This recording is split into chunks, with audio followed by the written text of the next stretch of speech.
you're going to have to forgive me today because I'm going to be doing a lot of drawing, but I also sliced my finger open here. Neutrally, you were asking about what I did to my finger, and it looks worse than it actually is because I have a whole splint on this.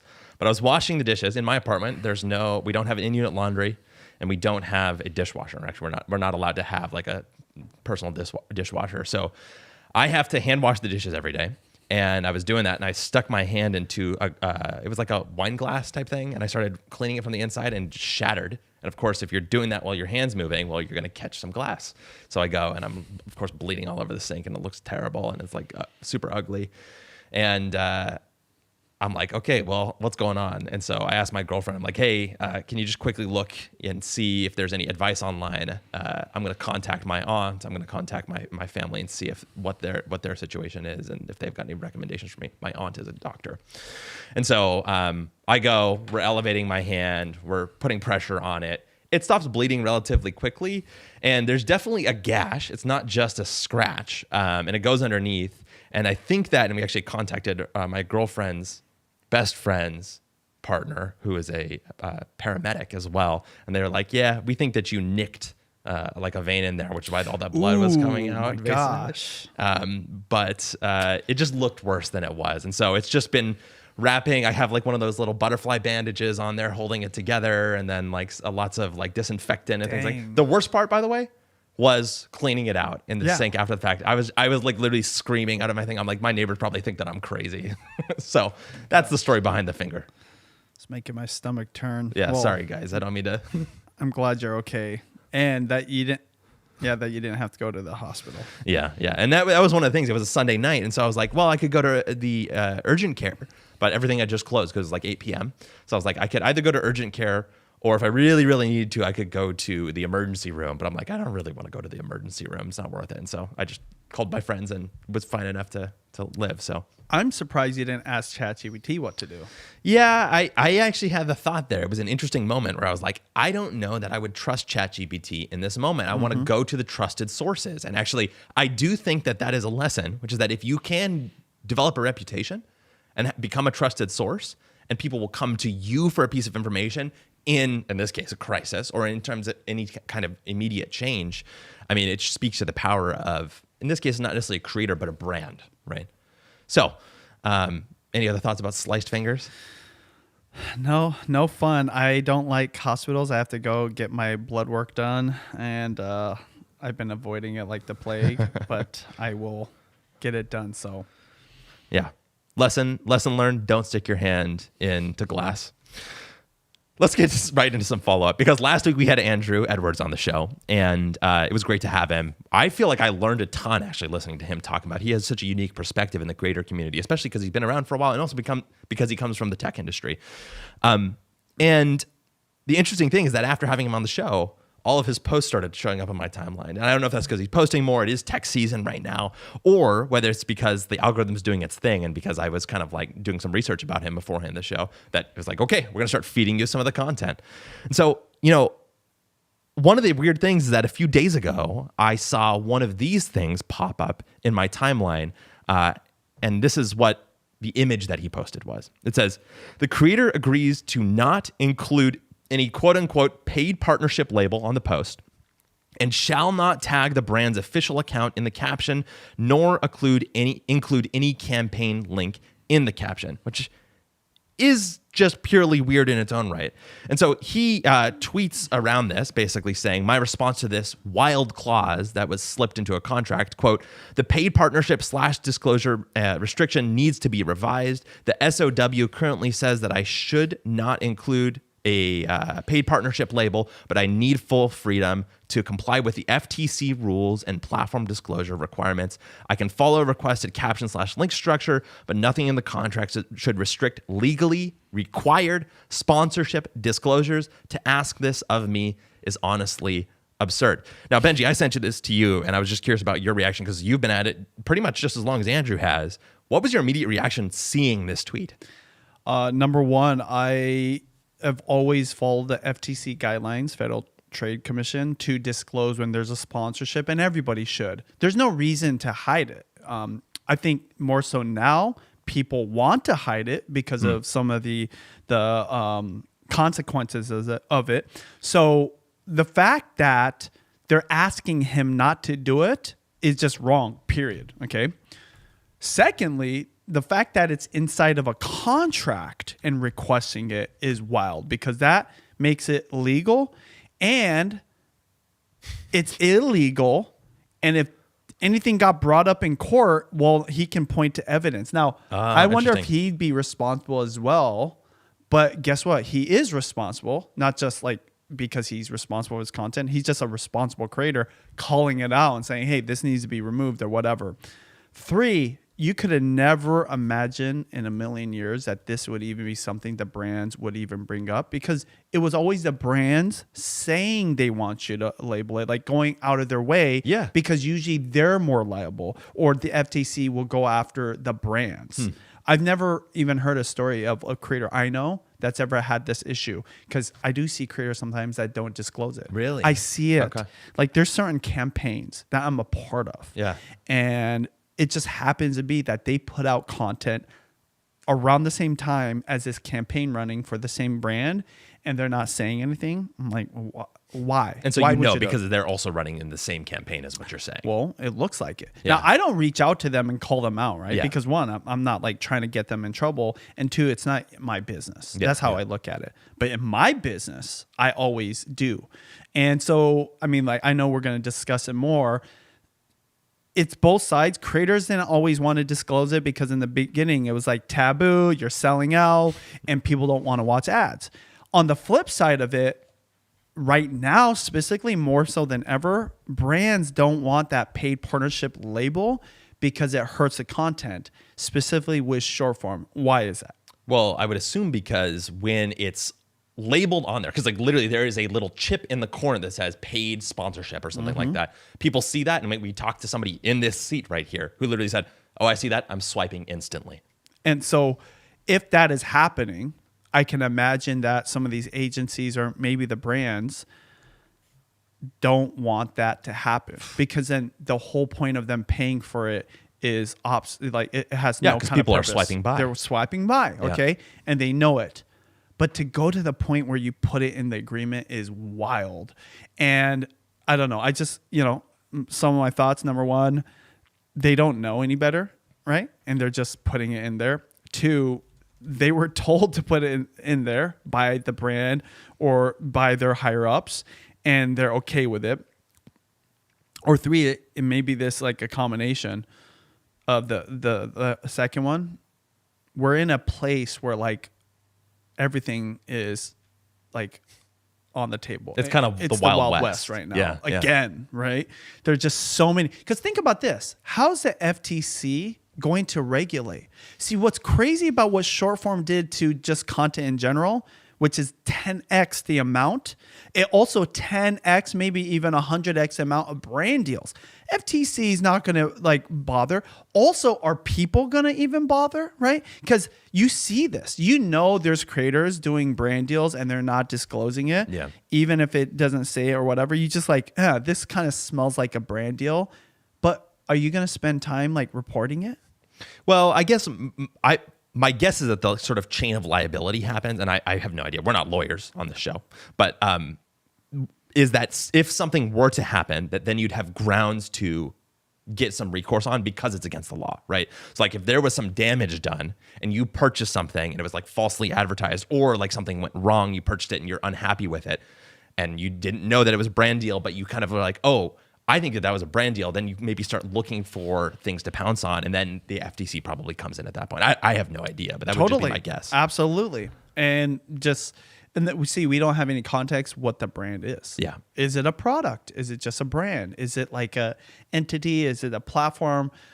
I don't know what it is. And so he doesn't give context, but Andrew, I can tell you about him. He's been doing this for 20 plus years. Yeah. Not just like on any one platform, all the platforms. He actually, I think he reads all his contracts, like from top to bottom. That's why he found this. Wow. Okay. Yeah. So he's seasoned in understanding the legal liabilities and best practices, and he's not doing that. Yeah. And he's telling these people you're doing the wrong thing. Which is crazy to have a creator educating the brand in this scenario. And like I said, we're not lawyers on the show, but we know lawyers. And so I was hoping that maybe you could introduce somebody that you got to ask about this situation because it's so crazy. We were just kind of had to like all gut check ourselves really quick. So tell me about Anita. Yeah, Anita Sharma. She's actually been my attorney for my creator business for going on 10 years. So 100% trust her. She's one of the best lawyers when it comes to representing creators. So we, and she also has a podcast called the Signed Podcast. Great name because that's what we always try to do. We try to ink deals, right? And so we sent her this post by Andrew, and she commented on it for the show. Neutrally, could we possibly bring up Anita? Hey, Benji and Austin, I got your message about Andrew's tweet. I was very surprised to see that tweet. In fact, I had to read it a few times to make sure I was reading it correctly, that I couldn't believe that a brand would put that in a contract, would put into a contract to not disclose his affiliation with that brand, with that product.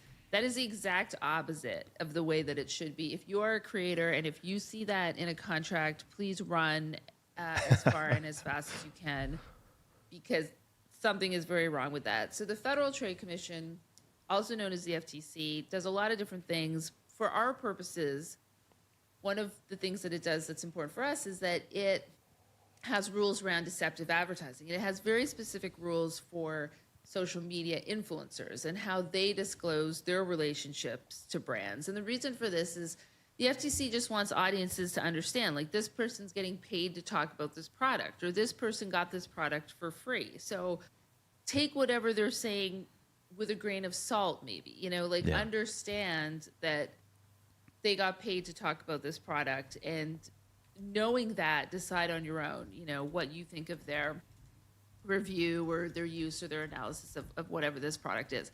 So it is very important to disclose your affiliation with the brand. And there's different ways to do it, and won't get into the weeds about it, that I can provide a link, or Benji and Austin, you guys can provide this link to, if anyone's interested in sort of diving deeper, but we've all seen it. #sponsored, #ad, those are FTC requirements. And most contracts we review have it outlined in detail. In fact, it's usually a schedule to the agreement where they actually specify this is what you need to do. This is, if it's video, it has to be at the beginning, it has to be conspicuous, etc. So the disclosure, that it's an ad. So yes, shocked to see it. Have never seen that in our experience in reviewing contracts. And again, if you see that, please, as a creator, please do not sign that contract, because they're asking you to break, to violate FCC regulations. You're not going to end up in jail, but you could have a fine. There are penalties, and you definitely don't want to deal with that. So, yeah, was surprised to see it, and I hope I've shed some light and some clarity on that. Thanks. Yeah, well, thank you to Anita, and you guys definitely check out her podcast. One thing that's unique about her, she has a lot of context and experience with the creator economy, obviously doing brand deals, and she talks about it on her podcast. So Sign will put the link down below. But the reason we had her discuss it is because we wanted her legal kind of perspective on it. Yeah.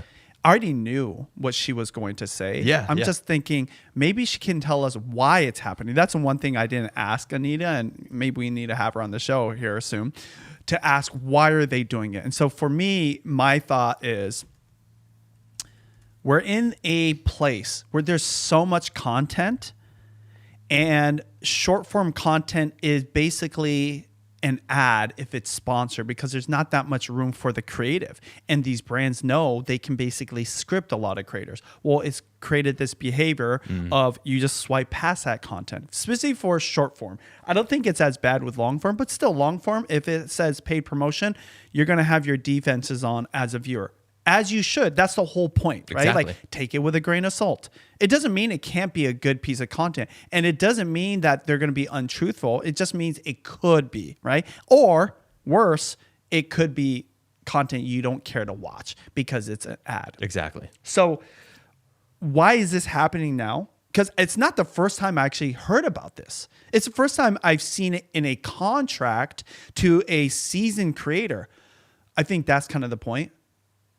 Most brands, when they're doing this, they're doing it with creators that don't know any better. Also creators that's not even reading. So that, hey, let's just squeeze it in there. Or like they see it and they're gonna not put it and it's gonna be good. We're gonna like scoot this little challenge that we have, okay? And they're able to have the balls to do it because enough creators have abided by this. This is why it's important to listen to people like Anita or have an attorney in your life or in your business. Yeah. That's why it's important for Andrew to post these things or even more simply just talk to another creator friend that has experience and get their perspective on it before you sign it if you're not going to work with an attorney. Or just do this. See, Judy and I, when we started doing this, we didn't need the FTC guidelines to tell us to do it because it's just good integrity.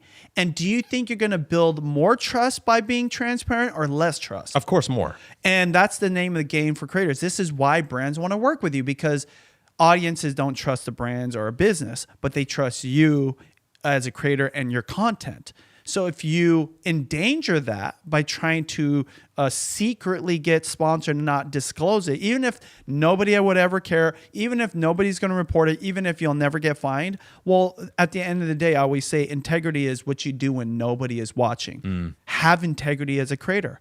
So to literally have it in the legal thing, it's them saying, hey, we want you to not have integrity. We want you to endanger your trust with your audience, and we want to do it because we want the full maximum benefit of not having that paid sponsorship label. At the end of the day, this is what creators need to realize. We're in an era where brand deals and sponsorships are a thing. And for certain types of content and certain types of creators, people just don't want to see that. The way to solve that problem is have sponsored content that's actually entertaining, that people actually want to watch. And there are creators that do that. This takes work. You know, like doing a brand deal already takes work. But to do a brand deal that people want to watch, you got to put on your creative hat. So when Judy and I do creative content, when we do brand deals, we always think, how do we make this even better than our average? Because we already know we're going to have that challenge of that paid label, right? So don't just turn your content into a commercial, script everything, make it as natural as possible, make it something that people want to watch. It's almost like the way I describe it is a sponsorship enables me and funds my ideas that I wouldn't otherwise be able to do. So Mr. Beast is probably one of the best at it. When he does a sponsorship, he's going to have a huge budget. He doesn't think like, oh, I'm making a lot of money. He's like, now I can do this crazy thing. Exactly. And now when you're doing that, you don't have to hide that it's a sponsorship. In fact, people probably like don't care that it's a paid sponsorship. In fact, probably a lot of his content is paid, a sponsorship anyways. So then it makes it like it entices you to watch. And so the problem lays in those creators and brands that create sponsored content that's boring. Yes. And it's very swipeable. And that's where you find yourself in this position where like an agency, maybe the brands I am doing, the agency is like, hey, don't put paid labels, paid sponsorship. So I think that there also could be the world of in this scenario where they made a mistake or like maybe somebody like just had no education on this. It's wild. Like somebody who's like lower in the company is like just adding that into a contract. Think about what do you this. I mean, he probably had to sign an NDA. He doesn't put the brand or whatever. But what if a creator just outed you? Is that going to help your agency's business? Is that going to make you a trusted brand? No. And so that's what's wild about it. When you put it on paper, it's officially something that you have to take responsibility for. Yeah. Versus, where you used to hear this? I haven't heard this before on the phone. What do you mean? Like verbally. They'll talk to you on a phone literally call. They would tell you not to do that? Yeah, they would tell. I mean, it's happened before. Really? But in the early days when it was the Wild West. Yeah. We're in a Wild West 2.0 right now. Yeah. And that has a lot to do with short form and the TikTokification. I say not of just content, but even platforms and just the wider internet. Interesting. I mean, I think the examples that you bring up of like Mr. Beast, incorporating the sponsors in a certain way. I mean, obviously, you are a master of that. Judy is a master of that. So check out It's Judy's Life and Benji Man TV if you're looking for examples of pieces of content that have integrated sponsors in a way that feels natural or truly integrated into the actual content itself. Yeah, it's never a commercial. I don't do these podcasts like reads because what do they have now? The skip forward button on YouTube. It has to be part of the creative idea in order for people to even want to watch it. Because what do you do once you get to that part of the video? If it's boring, you either skip or you leave. Yeah. So if it's part of the creative, part of the whole idea of the video itself, well, then you can't escape it if you want to watch the video. And oftentimes already it's going to be better because when you do bring up the product, it's much more organic. Exactly. Even though it's paid and you have disclosed that. And I think the master of this is actually Deep Pocket Monsters with Pat Flynn. Dan Norton talks about this all the time. The fact that when they get a sponsor, they create them as a character in the story and set them up to be a winning character in the story. And so it's natural. I mean, and like you said, a lot of those storylines would not be possible without the sponsor. And so they get to everybody wins. The viewer wins, the creator wins, and the brand wins. So why wouldn't you do that in that case? Why wouldn't you though? Tell me why it's more work. It's more work, which means you need to spend more time on it. Yes. And you probably can justify charging more. That's true. But creators aren't doing it. Yeah. And why would a brand not pay? Because so many creators are agreeing to work for so little, if not for free. You get what I'm saying? I'm telling you, when I say we're in the Wild West 2.0, that's both good and bad. Yeah. Bad because you got situations like this, and it's because of this new generation that doesn't know any better, right? And they don't understand that there's legal consequences to it. But then on the flip side, the good part of it is like there's so much opportunity because if you're the person like Andrew, you're going to set yourself apart. You're going to be way more professional. It's going to show that you're a pro. And then the good brands, right, that wouldn't do this. Like, oh, we want to work with someone like Andrew. Yeah. Versus like these other people that have no integrity. Yes. That's trying to like swindle their audiences, right? Or like do like secretly like sell them something that they're really being sponsored. This all. Yeah, it's gonna create two groups of people. And I call it the blob versus the best of the best. The blob is huge, and it's just the commoditization of content, as you would say. The best of the best, that's like a 1% group. That's a really small circle of creators that not only do it the right way, and yes, they put effort out and they spend more time on it, but they also get paid more too. Yeah. Which one do you want to be in? Because if Andrew signed it, he's signing up for the blob, but he's not that. He's part of the best and gets the best brand deals. And sometimes not only do you have to call out a brand or agency the way he's doing it, right? He's not publicly outing them, but in his discussions, I know that's probably what he did. He's like, I'm not signing this unless you change this, right? Or says no. And he moves on to the next opportunity or doesn't think twice about missing out on that one. If you want to learn a little bit more about the FTC disclosure guidelines, you should take a look at the link in the description. Also, if you're watching live, it's at the link in the chat. And then, of course, check out Anita's podcast, also at the link in the description. Speaking of friend of the show, Andru Edwards, a few days after he came on the show, like I said, I saw another one of his posts on my timeline. It was interesting because I started seeing all his creator-based posts rather than his tech-based posts on my timeline, which I don't know if he was like... This is becoming the Andrew fan podcast. In fact, we're going to rename it that. But after he came on the show, he posted this to Threads, which says, my latest video on the changes Asha Sharma is making at Xbox is pulling 47% of watch time from TV. That is wild to me. Now, remember, Andrew has been around for a long time, and this is one of the reasons why it's wild to him. He says a few years back, this kind of video would have been dominated by mobile at over 70%. It says a lot about where YouTube is going. People are putting creators on the biggest screen in their house, sitting back and watching like it's prime time. For gaming content especially, that feels perfect. What device do you watch YouTube on the most? And then he gave us the actual breakdown here of what this video that he posted has. So like you said, 47% on TV, 27% on mobile phone, 19% on computer, and 6% on tablet. Benji, we've talked a lot about the moment that you heard about this phenomenon kind of going on.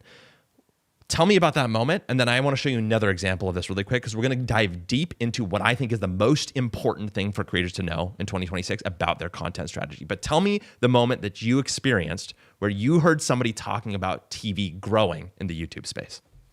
Yeah. Are you talking about VidCon like 10 years ago, or you're talking about the more recent? I think the more recent one when it was actually happening. Yeah. You know, Patty Galloway, a YouTube expert, is that the one you're referring to? Yes. Okay. In 2020, 2021, it was like a dark, stormy fall night, and I'm on a long drive. And guess what? Listening to a podcast. In this case, I was listening off my phone that's playing in my car's speakers. But Patty Galloway mentioned the number one takeaway from that year, so that would have been probably 2021, was the growth in the percentage of people watching on their television.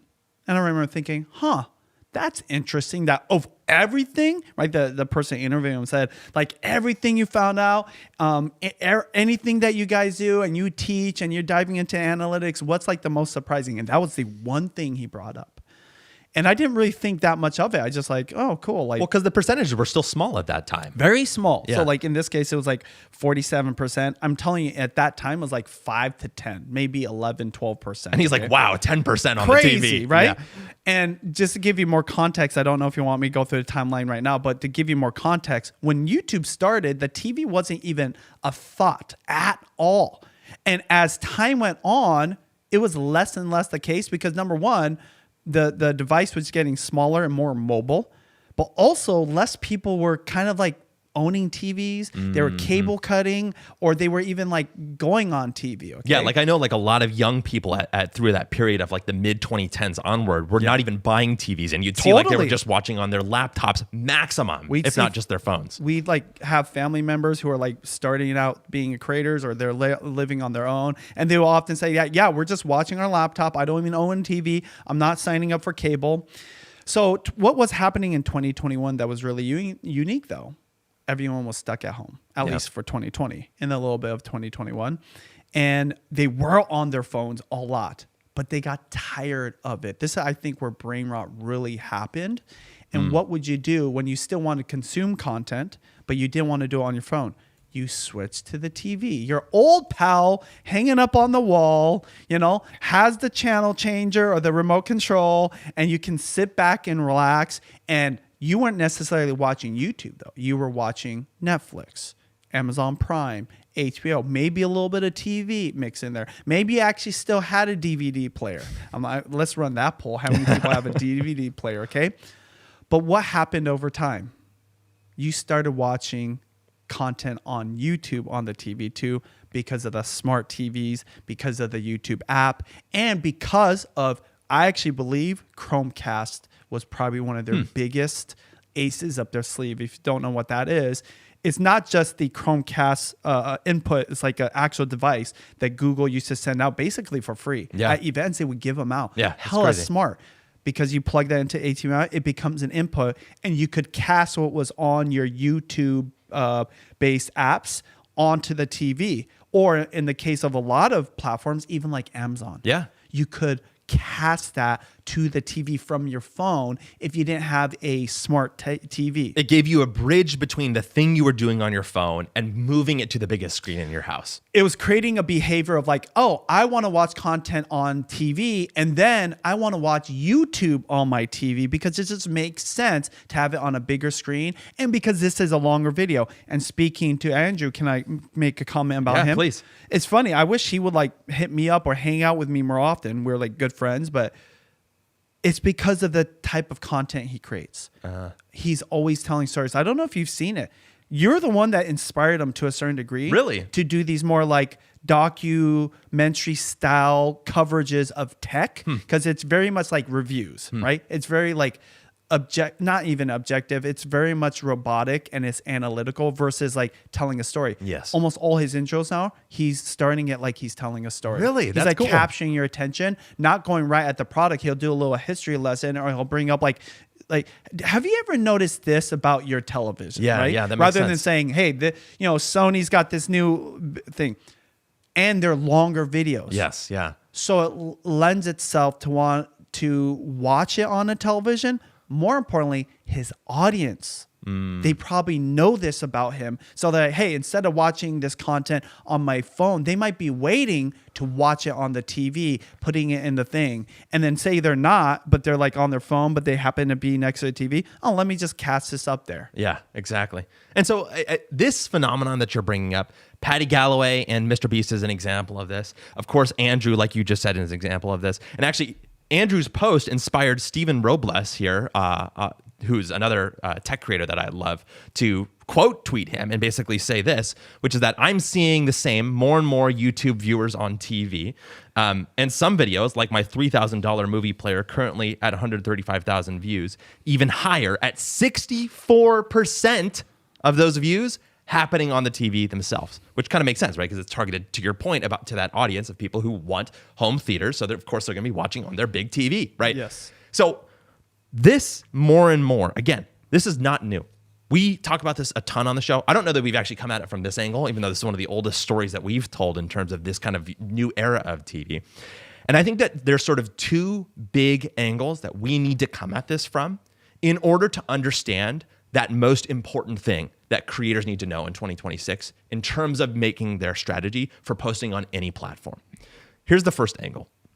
The first angle comes from the perspective of YouTube itself. Now, for you, Benji, this is where I'm going to have you actually tell the story of YouTube. But the way I like to think about this is in terms of devices. So in the beginning, right, tell me what the first device was when you were getting started on YouTube, and then bring me through the eras until we land at the place that we're at now. A desktop computer literally was the first device, okay? And I remember kids in the computer room watching YouTube on the computers that we had for the kids. And so you're talking a big CRT monitor. You probably don't even know what that is, most people, right? But CRT monitor, I'm trying to draw it's like it a right box, and it was connected to another box, and that was your first device. And then if you were privileged enough, you also had a laptop. But laptop was probably a small percentage compared to most desktop. That was at the beginning. What year? 2005. Okay, 2005. And tell me about the first time you encountered this. Like, how did you know that YouTube was a thing on desktop computers at that point? Kids were watching breakdancers from other parts of the country and learning how to do those moves. And I was watching these kids watch other kids and learn things that it took us like a year to learn. They would do it in 2 weeks because of YouTube and the computer and the internet, right? It was much more tied to the internet back then than it is now, because everything's connected to the internet. It's not even a thought in our mind, okay?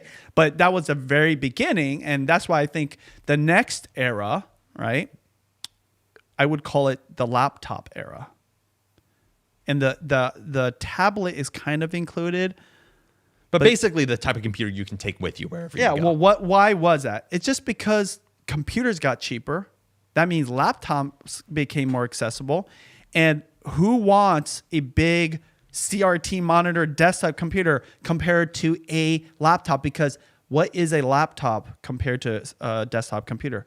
It's more mobile. Oh, yeah, true. You can take it around the house. You can take it outside. Exactly. YouTube goes with you, right? Yeah, as long true. as you plug into the internet. But guess what was being birthed? More Wi-Fi, right? Less connected to like an actual wire, more Wi-Fi at that point, okay? That was 2010.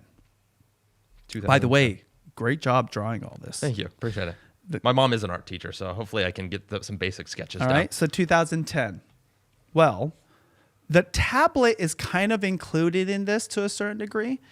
But I'd say that the next era would be the phone era. And that started in 2015. By the way, though, when I say the phone era, draw it horizontally. Oh, why is that? Why would I draw it horizontally? Because don't people hold their phones like this? No, but when you're watching YouTube on your phone, you wanted to watch it horizontally, okay? Yeah.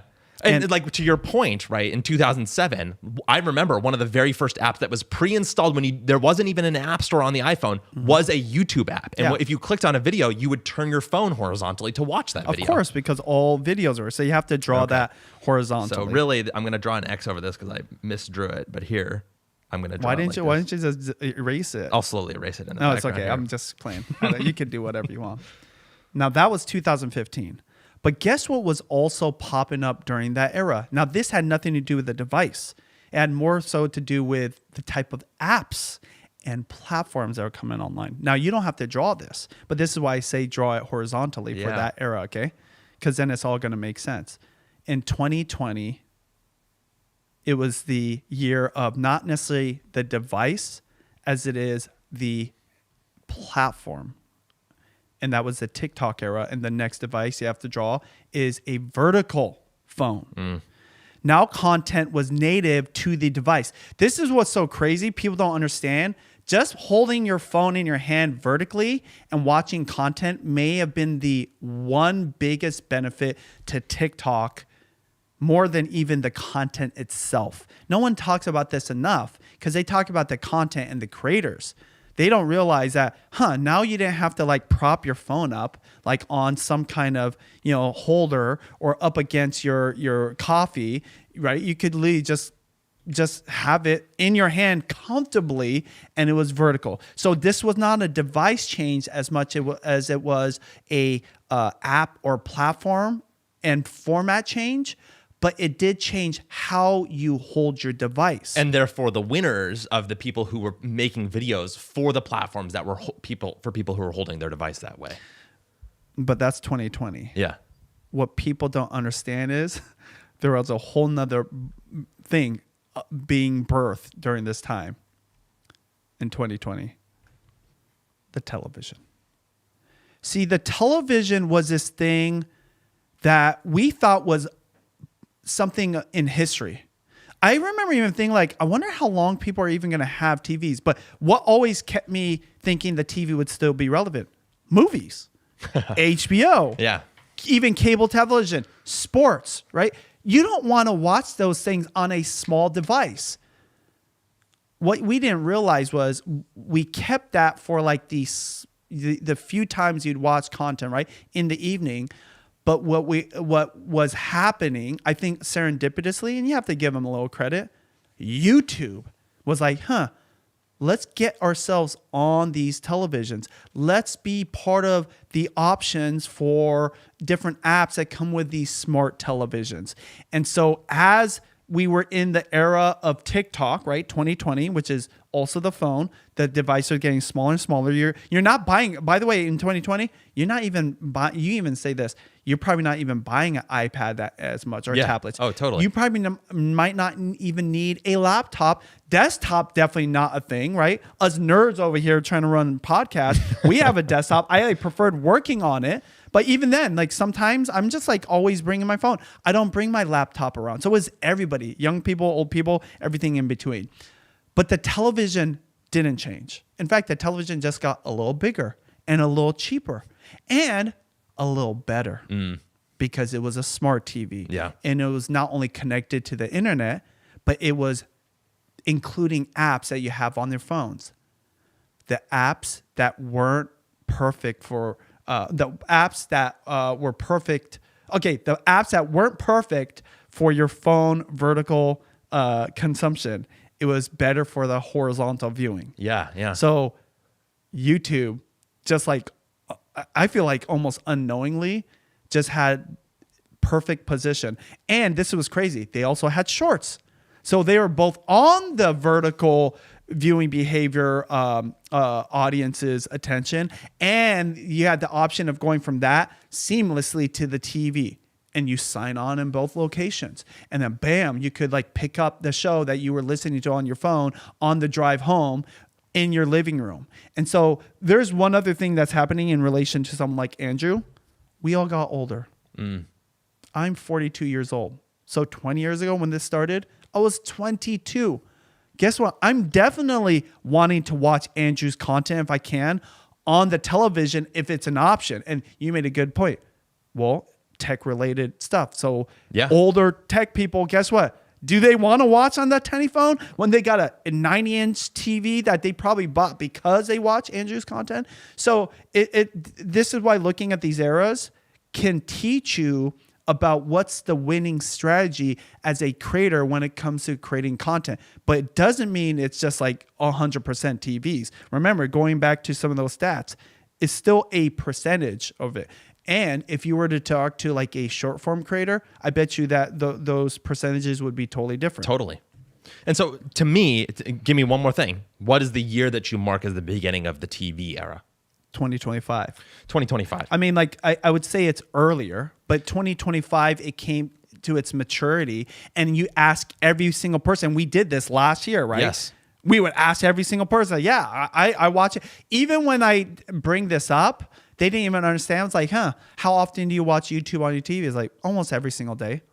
And it's like they didn't understand. It's just like a fact of life. Yeah, it goes back generations. Yeah. Like 50 years. Yeah, seriously. So it was so normal that it wasn't novel or new. The idea of watching internet content on your TV, that was novel and new. And that's why people didn't like make the one-on-one connection until you brought it up or you see a drawing like this. So you say 2025, and that's why I love that, because it brings us full circle to the moment that you were talking about with Patty Galloway, that you noticed that. It brings us to this moment of what we see with Andru Edwards and Stephen Robles, and of course on your channels as well. But I do want to rewind just a little bit, because actually there's a little bit of our story that fits into this and actually explains the next turn, because this is something that you and I have talked about for the past couple of years, and here's why. In late 2023, you and I started working together because you wanted to put together a course. You know, you're at the point in your career where you've been around for almost 20 years at that point doing this YouTube thing, and you decided, hey, what I want to do is start teaching people the things that I am noticing and understanding about YouTube so the next generation can get their start, just like you've always done with things like YouTube Secrets and video influencers, etc. And so I was on board. We started putting together a course, and we actually decided that the best thing to do would be to teach a course about vlogging. And so you and I started working together on something that we called Vlogging Academy. And that was because you noticed that vlogging was coming back. Now, this is 2023. You'll notice it's a little before this time period.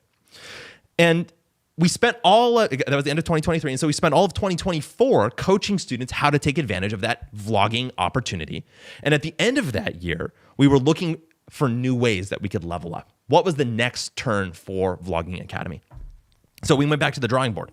We started rebuilding this course from square one. And I'm just going to say it right now. It was like the biggest stroke of luck. It was totally incredible that at the same time, YouTube CEO Neil Mohan published this letter that completely changed how you and I thought about everything as it relates to YouTube. Now, we kind of, by the way, we hadn't been thinking about this TV thing at this point yet. We were just thinking about vlogging. And we saw this, and this is one of the things that he said in the first paragraph. This year marks YouTube's 20th birthday. In 2 decades, YouTube has transformed culture through video and built a thriving creative economy. Today's creators have moved from filming grainy videos of themselves on desktop computers to building studios and producing popular talk shows and feature-length films. And people aren't just watching YouTube on their computers or phones. TV has surpassed mobile and is now the primary device for YouTube viewing in the US by watch time. Benji, of course, I'm assuming you remember reading this because I feel like it was a perspective shift for us. Tell me about the moment that you heard Neil say this.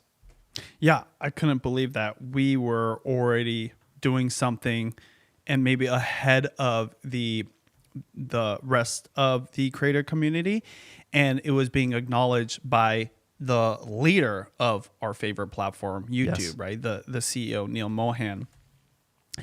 And so it wasn't even a surprise. What was a surprise is the fact that they're going all in even more so. They're like, we want to grow this even more. We want to dominate. And they were dominating like on all fronts. It was almost unreal because at this point, YouTube's the old man on the block. Yes. It is like the like my parents watch it. I don't want to be on YouTube or whatever. Like we used to say everyone aspire to be YouTubers. I actually think that's shifting. I thought it was going to be like TikTokers. I think just the idea of being a creator wasn't just synonymous or like attributed to being on YouTube. It was like all platforms.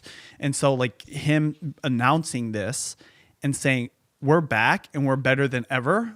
I was like, whoa. So the mid-2010s, when you were publishing this book, I remember you thinking, you mentioned this to me, You're like, okay, we got at least another 10 years or so of this thing left. Right? So like that brings us to 2025, right? But like you look at this now and you're like, it's almost absurd how much runway you see when Neil publishes that type of post, right? That book needs a third edition. Let's just say that. There you go. I'll let you think about it for a second or two.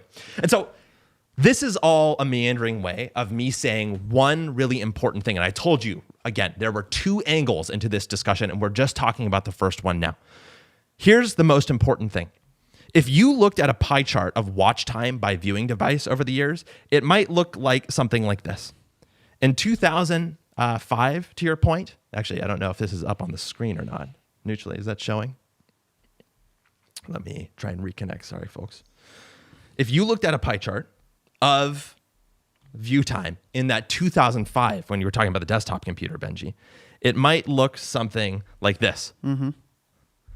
It's all on the PC, of course. You wouldn't even measure it because everybody knows that you get to YouTube by going to your computer and going to youtube.com.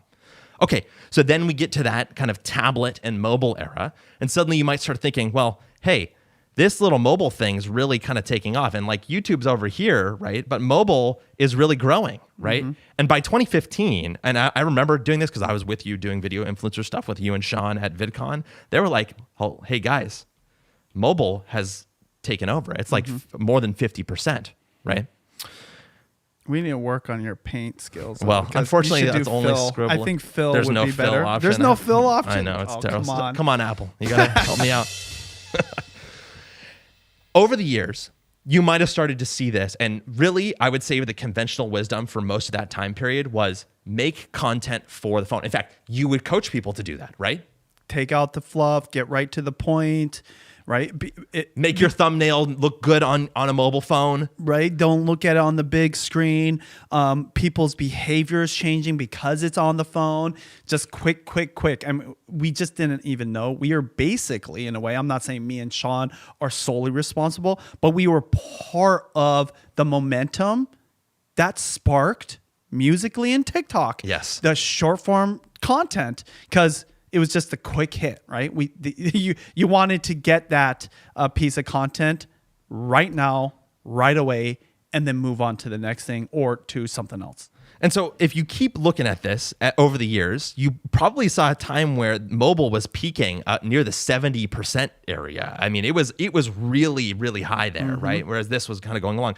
By the time that you heard that Patty Galloway thing, it might have looked a little bit more like, let me try and do another example here.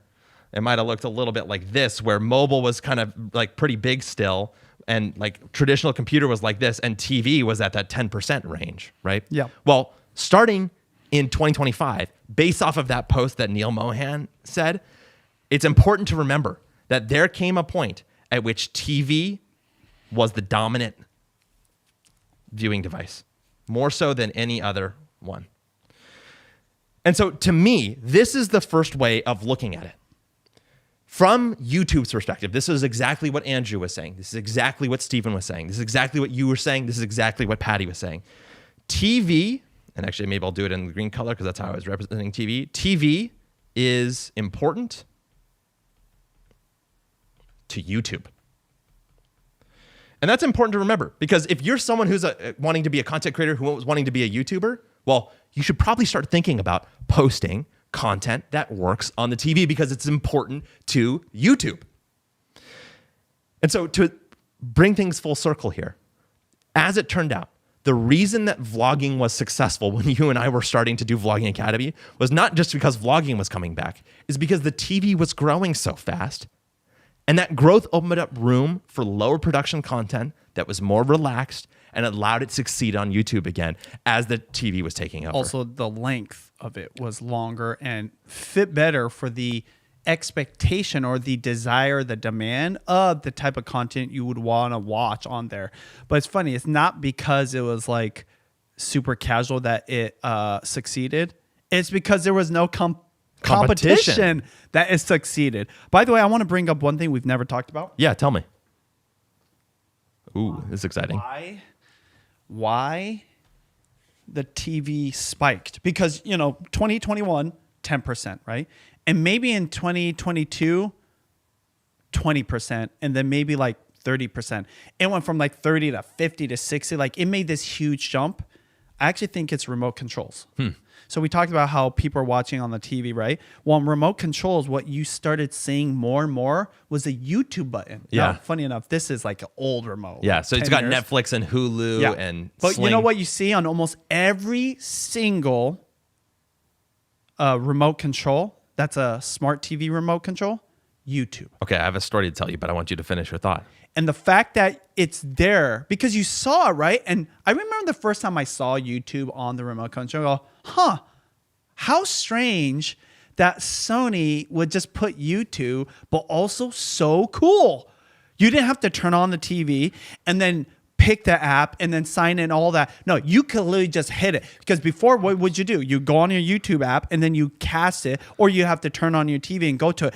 Not only did that turn on the TV, it went right to YouTube. Yes. And Ben, you're off to the races. Speed, right? Speed. Convenience. Convenience. And so again, a lot of people don't talk about this. And it's interesting to me because you know what you never saw on there? You didn't see Facebook on there. You didn't see Instagram on the remote control. You didn't see TikTok. So just by default, because you're on this analog thing, that like it doesn't change. Totally. It's not digital. YouTube already It's like one of the 5 buttons it had on the it. real estate on the remote control that we use. When we go from our phone and we're like tired of it, what do we all do? Unless you're using a digital remote, which most people don't, right? You pick up the remote control and YouTube is right there as an option. It's not saying that you press it first. You might have pressed Netflix or even Hulu or Amazon Prime. Those are the common ones. Now I see Disney Plus. I use that button.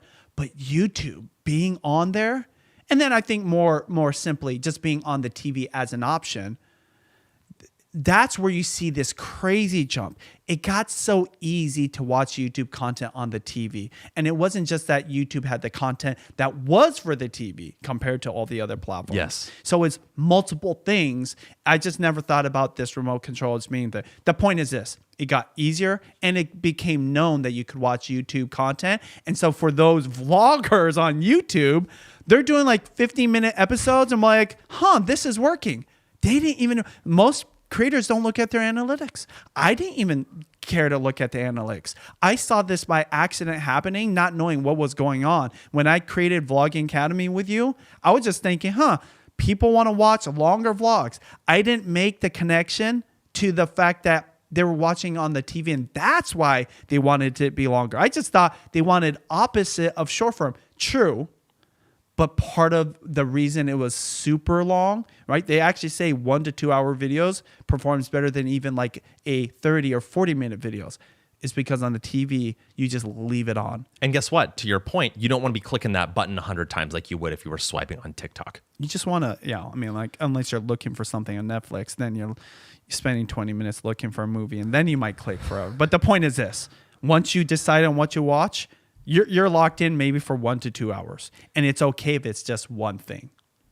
And so that brings me back to the lesson of this first angle one more time, which again, we've shown in this graph, which is that TV is important to YouTube. And if you want to find success on YouTube, you should be focused on the TV. Now, I have a couple of things because we're going to take a small little break here in the middle. But you talked a lot about the vision of Google to give away the Chromecast and have the convenience there and have the presence in the living room at all, have something physical there that could make this work in any way. You're right. They are a very savvy company. And to your point about the remotes, do you know how they choose to get those buttons on the remotes? I don't know. The companies pay for them. And so if the company thinks it's important, That makes sense. If they think it's important enough to be in the living room, what will they do? They'll pay a big sum of money to whoever the manufacturer is to get their button on the remote. And so the fact that YouTube was showing up on those remotes is not really that big of a surprise in the end. Because guess what? YouTube was making their push into the living room strategically. And so when I say TV is important to YouTube, I mean it to the point where they're willing to pay probably millions of dollars to get their button on a remote like that. There's one more story that I want to say before we get to our break, which is that about 10 years ago, and this is the one that you were relating to, we were at a VidCon event where we sat in the big grand hall room, because in VidCon they separate it. They've got like a kind of fan tier, they've got kind of a creator tier, and they've got an industry tier. Way up at that industry tier, of course, YouTube is one of the big speakers that kind of says what's going on in their minds. And YouTube's CEO, I don't know if this is still true, but back in the day, they would go and they would speak there. And Yeah, and kind of Susan give was updates. speaking that So year. yeah, Susan Wojcicki was the CEO at the time. And you remember what she said About the advertising? about the advertising and the TV and I YouTube? remember I remember the actual slide because I went and drew it for people and showed it to people, and it showed how much attention YouTube was getting from an audience compared to TV, You want to draw it? which I mean, yeah, like I guess we could Give do it your right best now. shot here. This is the first time we've ever done this, guys. Yeah, if I can remember. I would love to like find this thing. I remember this was like probably one of the mind-blowing moments. So Susan Wojcicki said, we'll just say this is TV. This is YouTube, okay? It's weird that it looks the same. Okay? And we'll say this bar represents how much attention, right, TV was getting. And I don't even know what the numbers were, but like YouTube was like kind of like neck and neck. in Yeah, it terms was of- at least getting there in terms of total like Yeah, watch it was a time, little bit attention, less, yeah, right? views. Okay. So this is the attention. We'll just put ETT. This is the amount of time people were spending on the television versus that. Now let's go over here for ads. And this is in dollar amounts. Okay. It was like ridiculous. Like it broke the chart. It was off the screen yeah, practically. it was like the top. Yes. This is how much advertisers, hence the dollar mark, was spending on television. Guess what YouTube was getting spent on? It was like stupid. Now, what's crazy, again, I need to get better at this.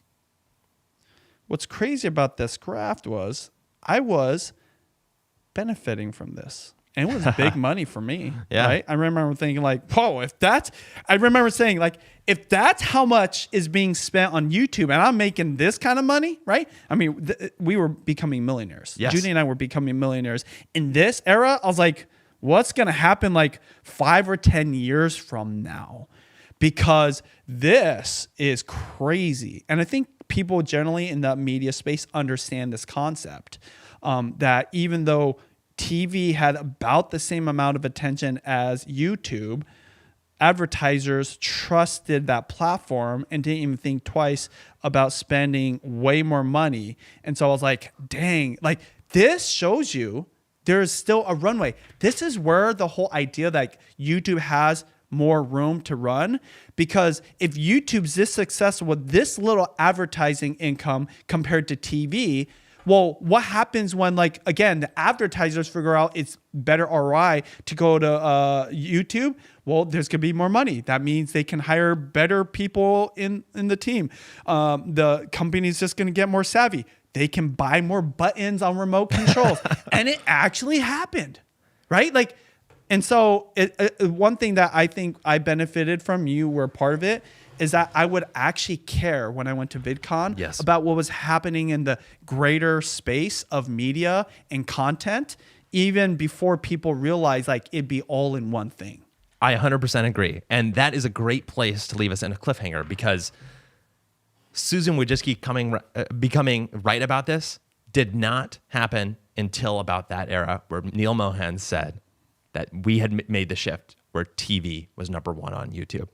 And I did say there was another angle, and in 2026, the most important one is related to that. But we're going to get to that right after this message, because this week we're brought to you by the wonderful students at Vlogging Academy. We did just talk about Vlogging Academy, but in a nut, Vlogging Academy is the first ever vlogging system designed for the new era of YouTube. Now, Benji, I feel like we don't need to even explain that much because we just talk so much about it. But tell me about what inspired Vlogging Academy and why you think it's still relevant today, and what you think that creators who are watching this should know in order to understand about the vlogging space and why Vlogging Academy makes sense. Yeah, well, a lot of people want to become vloggers, not just because of people like my wife or Casey Neistat, but that's like the dream. You get to vlog your whole life. You get to create content around what you do and what you love, and you get paid to do it. And that era was from really over 15 years ago, okay, when daily vlogging was a thing. But it was always like a secondary channel, because you usually had to have a big influence of people watching your main content. So for my wife, it was her beauty and hair content. And because of that, they wanted to watch more of her life, right? Hence the name of her channel, It's Judy's Life. It was supposed to be throwaway content, but that was the beginning and the birth of vlogging. Literally, Judy was one of the pioneers in that, along with Casey. So when fast forward 10 years later, 15 years later, people still want to vlog. Part of it is they're seeing vlogs blow up, get more views. Well, we just explained why. But when they start a vlog, they start it the old way. They don't understand like you need a big influence to do it that way, right? You have to be a great editor, produce like crazy content, drones, graphics, music, all that kind of stuff. And so they're trying to do it and it's failing. Why? Compared to the new vlog channels, because the new vlog channels are doing it the new way. And I call it the new vlog method. The short version of it, they're focused on a specific interest. You're no longer vlogging all of your day. You're just vlogging one part of your day. You're not vlogging for everybody. You're vlogging for one type of viewer. Okay, so you're getting much more focus. And that's where we come up with the 3 T's of vlogging, right? You have a theme for your channel. You have a topic or takeaway for each vlog.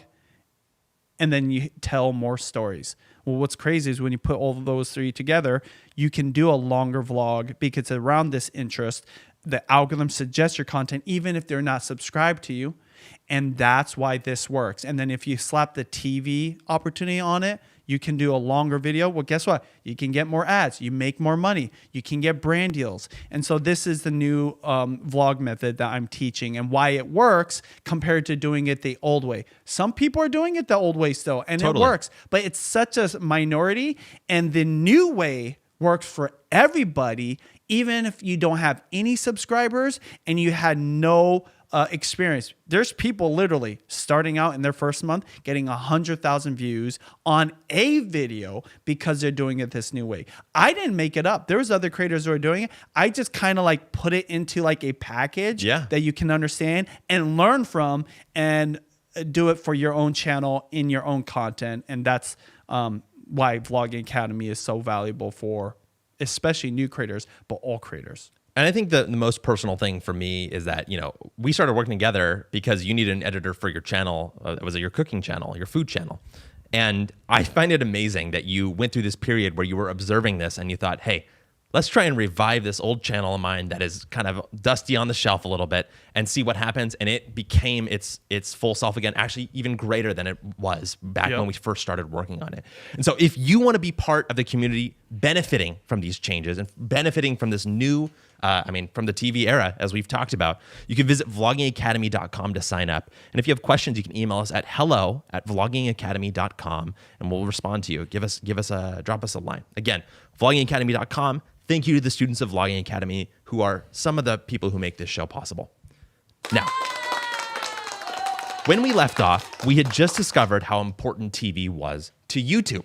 And so, what is the other angle into this crazy world of TV and creators? And I think it begins with this picture here. Benji, when you take a look at this, I know it's a little bit small on our screen. Do you recognize anybody who's standing there? In the first one is Johnny Harris. Johnny Harris. Right? Is he in there? I think so. Like actually, I'm not even sure. I only recognize a few. Let me just look. Yeah, he's going to go in and take a close. It's Johnny Harris, okay? And so the reason Johnny Harris stands out is because I'm a fan of his content, and he loves maps. He likes geopolitics and history. Yeah, I didn't realize that was him. Yeah, he was from, what was that channel? I think he was from another platform. He's one of these creators that left these bigger, companies, started his own channel, and did similar content. So why he stands out for the context of this discussion, he has legit documentaries about geopolitics, about countries, and more specifically about like maps. He loves maps, and he talks about why maps are this way, or he just covers all kinds of topics. But these are sometimes like 30 and 40 minutes. Yeah. They're highly produced. I watch them on my Google Home Hub display, and sometimes my phone, or sometimes my TV. And I'm just sitting there washing dishes, and he's just talking to me. And it's just crazy. Like, somebody so nerdy about this stuff that I like creates this show that's free, 100% free. Does make money on ads and all that, but it's a show. He's creating a show, and I love his show. And it's called Johnny Harris. That's what's funny. Oh, I didn't realize that. Yeah, so this image, again, is something that Neil Mohan, the CEO of YouTube, posted, actually now at this point, almost exactly a week ago. And I looked at this, and I was like, oh, this is an interesting group of people to show up in a picture together, and there's probably a reason why. Now, Probably Brandcast. there's a couple that stand out to me. We'll talk about that in a second. Obviously, Neil does as well. But I also see some personalities from traditional media as well, like Trevor Noah, right? I see on the left, Kareem Rama. That comedian? He is the guy who does Subway Takes. And so I highlight him because almost 2 months ago, we held the Seattle Creator Summit. And you gave me the privilege here of speaking as an opening speaker to our audience that came. And my task was to speak about the way that we were thinking about content in 2026. And I had one single message, which, of course, now for those of you who are watching, is probably no surprise. We are in the TV era, which means we can learn from what was happening on TV and apply it to the TV era on YouTube. And so the question was, what plays on TV? And the answer was really simple. Shows do, which you've already hinted at. And I think that the shining example that I gave in my talk was Kareem, right here, as you can see, Subway Takes. His show is Subway Takes. And Subway Takes, for those who don't know, started out as what creators call a series. That's the word I hear creators use all the time. It's a series on TikTok. And Kareem would basically go, what's your take? The guest on the show, they're on the New York City subway. They would give them kind of a hot take of some kind. He'd either say 100% agree or 100% disagree. And then they just discuss for 20 to 30 seconds. And it's horizontal? It's vertical on TikTok. Oh, it is vertical, but it's horizontal on YouTube? So it started out as a vertical format on Yes. TikTok. And after massive success on short form, he expanded it to long form and went horizontal. And so how did he do that? Well, the answer was really simple, which is that he took the format of that show and expanded it to make it work on the TV.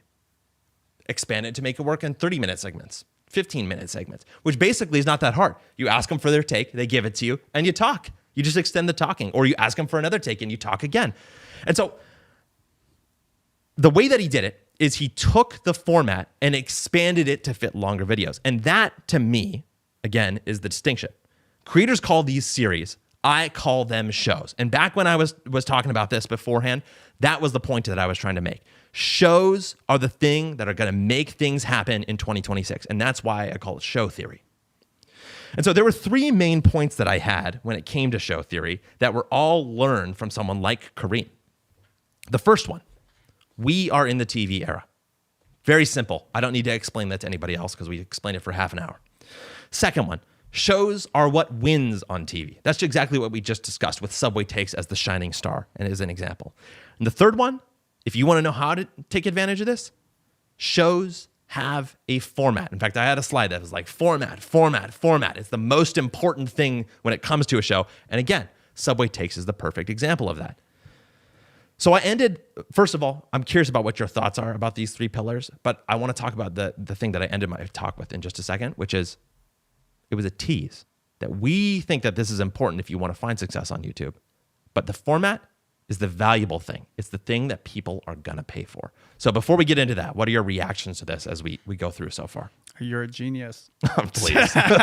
No, I just, I stumble on these observations. I go, oh, this thing is shiny. I think it's important. And you're like, this is why it's shiny and this is why it's important. No, and so, yeah, I don't know if we're going to get into Brandcast, right? And this image, because I think that when I hear about this is huge for creators. Yes. You're already perfectly positioned if you know how to create content. You're better positioned if you create content on YouTube, especially long format. Doesn't have to be just horizontal. It can also be vertical. Yes. The skill and the experience and also the audience to be able to do this, it's kind of like, you know, in NFL, what's the big thing? The Columbine, right? Where you try out. Like, you're in that. Yes. And all you have to do is run really fast, like you already know how to do. And someone's going to see you like, I want to work with this person. Brands already do it for sponsored content to promote products. I think people are going to throw money at creators just because you are creating content, not because you're going to promote their product or whatever. Which is a great reason to get to the clip. And this is me speaking at the Seattle Creator Summit. And again, keep these 3 pillars in mind. I think that the idea of selling a show for brand deals to a studio like Netflix to anything else is a huge economic development for creators because it gives you, like I said, an asset in the format that you can shop around to different people. Because think about it, everything that makes it good for an audience also makes it good for advertisers. It's predictable. You kind of know what you're getting for it. It can be brand safe because they know what to expect out of it. And there's nothing that advertisers like more than predictability. So my thought was that we were about to see a huge shift in the way that the most successful creators got paid for their work, which is exactly what you were just hinting at. And that shift was in selling advertising on shows, which brings us back to this image.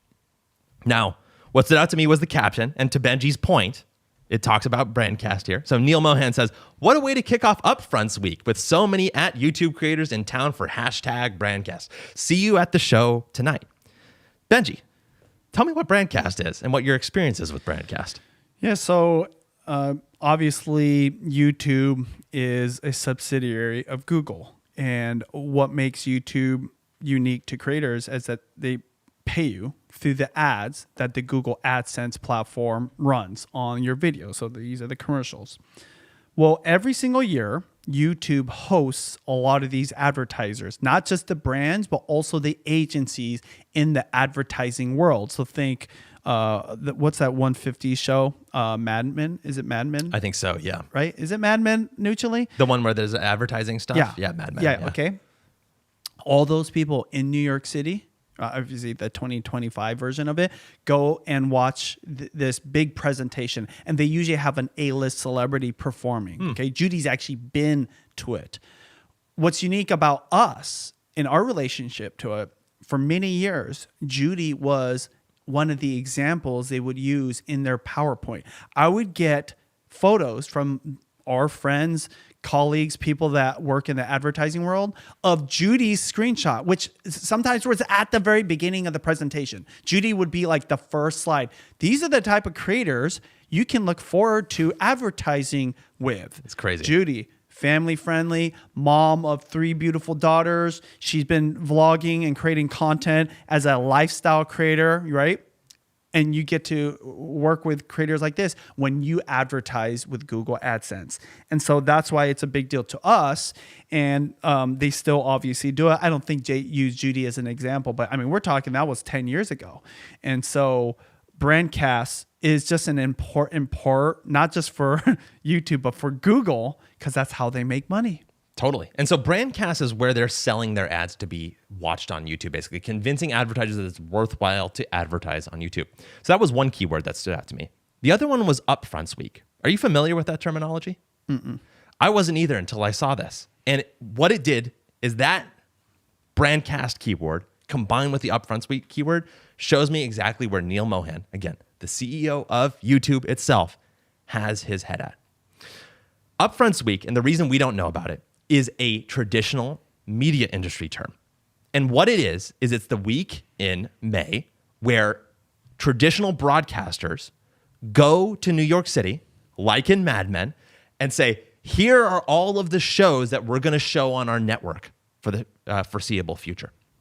And so imagine NBC going to Upfronts week in New York City, having a beautiful banquet hall, inviting all of their beautiful A-list celebrities, inviting a great performer to do something, and then saying, advertisers, do you want to buy advertising on The Office? Oh, you do? Okay, great. And then they wheel and deal. YouTube is now framing Brandcast as specifically designed to work in Upfronts week. They call those Upfronts because you're buying the advertising up front of the show happening. And so Neil Mohan is now talking to advertisers as if he was a broadcast executive. Because guess what?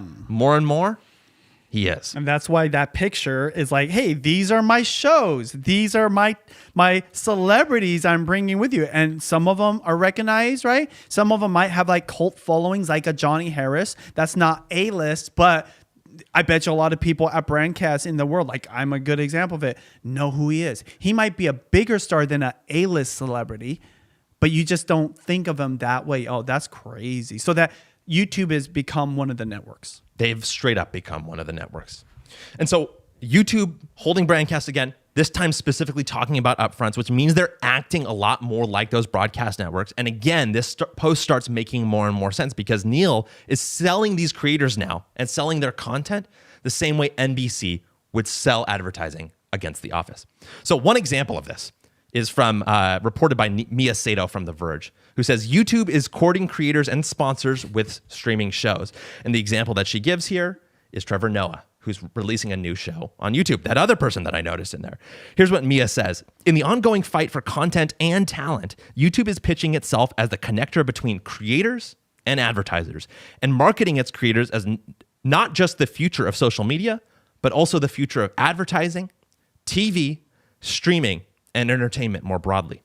At the company's annual advertiser event in New York City on Wednesday, YouTube introduced a new slate of exclusive shows coming to the platform, hosted by some big names. A travel show with Trevor Noah, a Met Gala documentary series with podcaster Alex Cooper, a new series from Kareem Rama, the host of popular show Subway Takes, and more. The pitch to advertisers, invest in these YouTube-only series. And I would say in these YouTube-only shows. So here are my questions coming out of this. First of all, this is plenty for us to talk about. This is crazy. There's even deeper to go, but I want to pause here again because here are my questions immediately.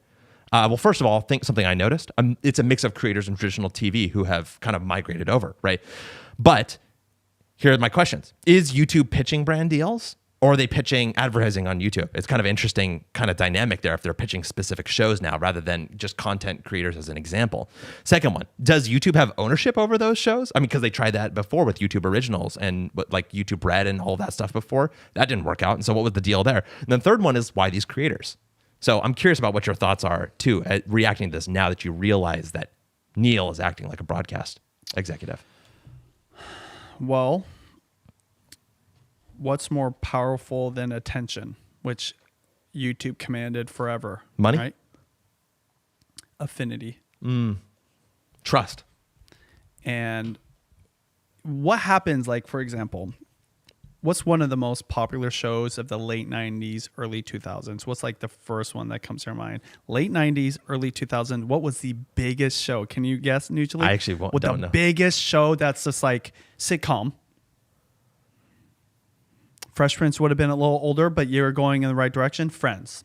Oh, yeah, of course. Both of those are good examples of it, okay? But let's pick one character, Rachel. You know how many people styled their hair like Rachel? How many females went and dressed like Rachel? Judy was one of them, okay? She became an icon. There's an affinity to her. Would you agree? 100%. Okay. So it wasn't just the attention, it was affinity to these people. Yeah, both the actor and the character, by the way, not just one or the other. So what did I say? They were starting to dress like her. Yeah. So certain brands would sell more products because she would wear their clothes, right? Certain maybe hairstyles would and that could be the products. What do we know about A-list celebrities, like female ones? What is like the epitome in terms of a brand deal? Being the ambassador for L'Oreal or something like True, that. yeah. Biggest money, okay? So we talk about how there's this convergence of the online content and television, right? Online creators and the dream opportunities. It's just all mixing. And that picture is a good example of it. Because you know what I used to say when I see YouTube doing these kind of things, like the Trevor Noah thing, right? was like, oh, another A-list celebrity getting paid a lot of money to come to YouTube. They had this kind of era, okay? Well, now I don't think that because it's mixed in. But why would they have someone like a Johnny Harris, who is definitely an online talent, and someone like a Trevor Noah, who is a TV talent, and they would have them? 2 reasons. They both are professionals who can already run a show, put on a show, but continue doing the show. You have to have that. Think about it. Can you imagine if they replaced Rachel? It would have broke everything. It just wouldn't have worked, okay? That's why everyone fell in love with that character and with Jennifer Aniston. But the other part of it is when you have a star, there's going to be an affinity to those people, and brands want to sponsor the shows, but they more importantly want to sponsor them. Yeah. And so I actually randomly, I don't know how this popped up, maybe again the algorithm, I saw an article about Dr. Pepper. Dr. Pepper's kind of making a comeback. Yeah. And one of their strategies, they want to create a show. And they're looking to like come up with this idea of like, how do we make a show around Dr. Pepper? Interesting. By the way, this can be as simple as like, let's just make a hit show and Dr. Pepper's being held by the character or whatever. Yeah. Well, what's going to happen is if you love this show and you fall in love with this character, having a Dr. Pepper might become cool. So just not even the taste of it, just like, hey, it's like, you know, It's trendy. It's trendy. It's novel. Yeah. It's different. It's not like, you know, like how like things come back into Absolutely. fashion or whatever. I think this is kind of what could happen. Point is this. TV stars, movie stars, in this case, YouTube stars, for this new like world of watching long form content, it's creating this new dynamic where Neil Mohan now, what's crazy, he's not just competing against other streaming platforms. Oh, he's already out competing arguably all the other like content platforms. Yes. But now streaming platforms and then networks. He's competing against cable. I know. Comcast, all these other satellite providers, okay? Like it's everything. So when I see this picture, it's like he's making, and that's one of my things about him. He's like so different than Susan because he's right there front and center. Yes. But this image shows me that's like, this is the big time and we're telling the world we're ready for it. Which is a perfect transition because it finally gets us back to the second angle that I promised. Remember, the first angle was TV is important to YouTube. Here's the second angle. YouTube is important to TV. It's actually way more important. Yes, TV is important to YouTube. It's the number one viewing device. It's the thing that all of us as creators are noticing, that TV is taking over our watch time graphs. But the thing we don't see, unless you go looking for it, is that YouTube is important to TV. Again, YouTube is important to TV. Now, why is that important? Because who has the money? TV, especially traditional broadcast TV, as you were pointing out. So take a look at this. Now, I'm not necessarily going to even start with broadcast TV because let's just start with streaming. First of all, when I talk to people about the biggest streaming service that they're thinking of, they think Netflix, they think Disney, they think Prime. Those are the big three. Sometimes, I mean, we talked a lot about in the show about the competition between Netflix and Paramount for Warner Bros. Discovery. But like, look at Paramount and Warner Bros. At the bottom. They're like basically non-existent, Crazy. which is crazy to think about. You know what almost no one says to me? YouTube. But who's number one? YouTube. YouTube is the biggest streaming platform out there, period. This is the amount of attention. This is amount of attention, which is the most important metric. Now, this is interesting in its own right. And this shows you why YouTube would be important to streaming. But it doesn't necessarily show you why it's important to TV. This is why it's important to TV. Because when you zoom out, and we talked about this for a year now, it's actually almost exactly a year ago, in May of 2025, which is why I'm showing you the year-old graphic here, that this number right here, 44.8%, outpaced this number right here, which 20.1 plus 24.1 would be 44.2%.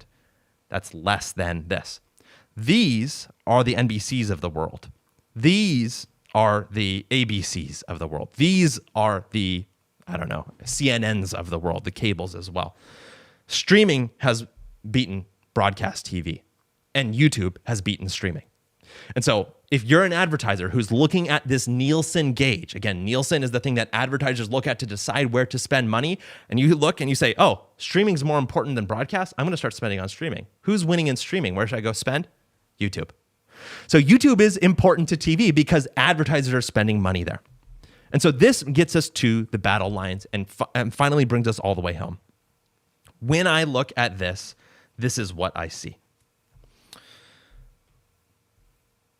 Through 2026, the first thing that you're going to see is the competition between YouTube and streaming, which we just looked at. Netflix right now, more than ever, is thinking about their competition with YouTube because they want to make more money and they've run out of subscribers. So how do they do it? They're going to start advertising, which I'll show you in just a second. Here's the second battle line. Streaming as a whole and broadcast TV. Broadcast has already lost this battle, as we just saw.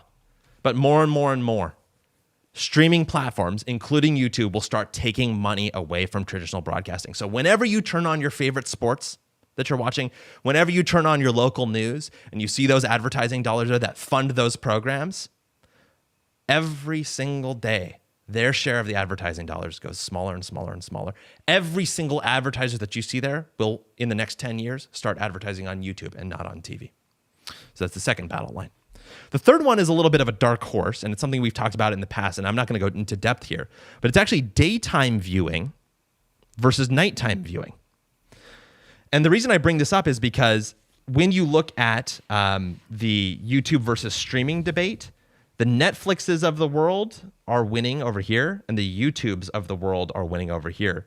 And when you look at the slate of the slate of shows that Neil Mohan is advertising on there, what is he trying to do? For nighttime viewers. They're trying to compete in the nighttime space. So just something to keep an eye on as we move forward. So daytime and nighttime is the third battle line. And the fourth one is something that we haven't gotten to talk about, but we'll see it for a future show, which is YouTube or long form versus short form.